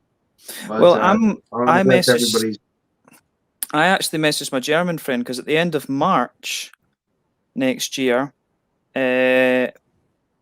Blind Guardian are playing in Berlin, and then 2 days later they're playing in then 2 days later Halloween are playing in Bamberg. So I'm like, let's do this. Life and to be free. Yeah. Halloween. Halloween. Doctors stealing gross furry creatures. But the and Keeper of lets the them Seven go. Gates, right? Is it Keeper of the Seven Gates? Keeper of the Seven Yeah. Keys. Mm-hmm. Yes, Keeper of the Seven Keys, yeah. Yeah. Michael Kiske and Andy Darris. They've got both singers in the band now, which is cool. It's very good. Heavy metal all the way. Mm-hmm. I'm still gutted I Well, never I'm got gonna to see clear off, Motorhead. I think say hello and good to see no, you it's all so and stuff. so good. I think What about a comment? I think to be What's honest, going on? I might take this off and when we reach 2.5 hours, I think that's a nice place to round off because I need a little half-hour snooze. I think, and then I'm going to see a friend later because that's one wedding out of the way, and then so the next one's coming up. Sam's asking, do you have some Bamberg videos? Actually, no, but that is the next time I go to Bamberg. That is the plan. I want to do the Bamberg 8 with Daniel. So next time we'll sort. That's going to be done. And if Peter can join us for that, I know Peter really wants to do Bamberg. That would be awesome. That'd be awesome. I'd like to go to Bamberg. I want to go to Prague too. Yeah, I really want to do Kernel and stuff with you, Craig. That's like that's the only ones I really want to do. I want to do the Kernel brewery with you. Yeah. Kernel would be awesome. This sort of summer. Well, Kernel's in London, It's isn't good. it? It's a bit of a yeah. But it's a difficult unless you know where it is. It can be hard to find. Yeah, I'd like to do it. What the hell is this? And I found it, and then it was alright after that. But no, that's what I want to do with that's what I want to do with you guys is to do like your local stuff almost. So I'd love to do like Kernel and a few of the other London places with you and Jake, and then Buxton too. You Buxton. Buxton. I mean, it's not really It's not really locally, but it's you could probably do Buxton with Raggy, I reckon. I spoke to Raggy about that if he would be keen to do Buxton, and he was. I want to do Neon Raptor and Black Iris with him. Yeah, that's easy. Yeah, well, Neon Raptor's easy. Black Iris just opened a tap room, literally in the last couple of weeks. Yeah, since I've been there. Yeah. So, okay. I was there. It's sad we didn't get a chance to do Alphabet Brewery when we were in Manchester because they were closed. No, that was because Rob didn't want to go. Oh, that's right. He didn't want to go. Yeah, he didn't want to go. But there's another brewery in Manchester now too. I can't remember what they're called, but it sounds very intriguing. Not Track, because we went to Track. There's another got a new one. coming. Something Cask or something like that. That's there.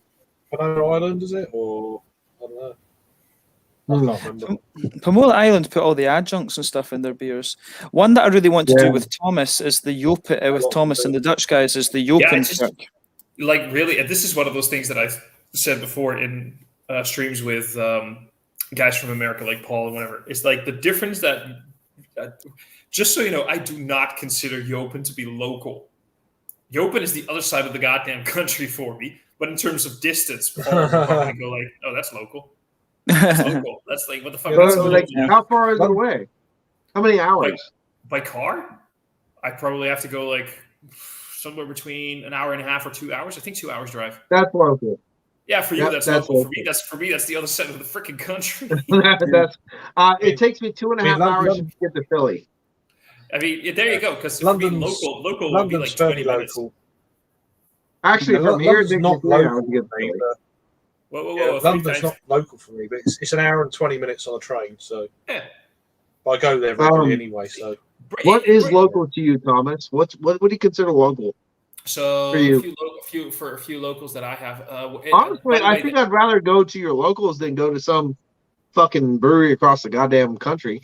So for me, the best one that I have locally is like by car 25 minutes, and if we take a train, it's about 35 minutes, and and a little bit of a bus What would drive. you consider a complete day out? They would be Bucks would be the local one for me, and I love those guys. And a day out, I would probably say we should go to. They're not my favorite brewery, but they would be one of the most fun ones. That would be Moersleutel. But the brewery, the problem with Moersleutel is their brewery and their tap room are two separate locations. There's a few kilometers in between, but their beers are fucking nuts, and half of them aren't even that great. They're like overly sugary, adjuncty mess. I mean, whenever they thought in their fucking state of mind where they were like, we're going to brew a West Coast IPA, but let's make sure it's sugary sweet as fuck. But, you know, they're fun. It's supposed to have lactose sweetness in it, but most people don't even do that. No, but, you know, exactly. Fucking fruit flies! I hate those little bastards. Yeah. Is it winter already? And another one that's kind of local to me, and I just picked this bottle because I'm waiting for a text message if I don't have to go anywhere anymore. I'm considering opening this one. They make very traditional beers.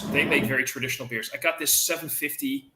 It's the Malust 10-year-old Jubileum beer. It's their barley wine, Gerstewijn. And the reason they're 10 years old, so they took 10 malts and 10 hops, and they made a 10% ABV barley wine. Oh, nice. Wow. So I'm kind of hoping, although when you look at where it's filled, I would normally say drink it because that's what I do. Is one, dump her because she won't put it in your butt and put it in your mouth. But the other one is put that beer in your dungeon and let it. Actually, I would really like to see what it would like if you. I'm not going. You know why I'm not going to?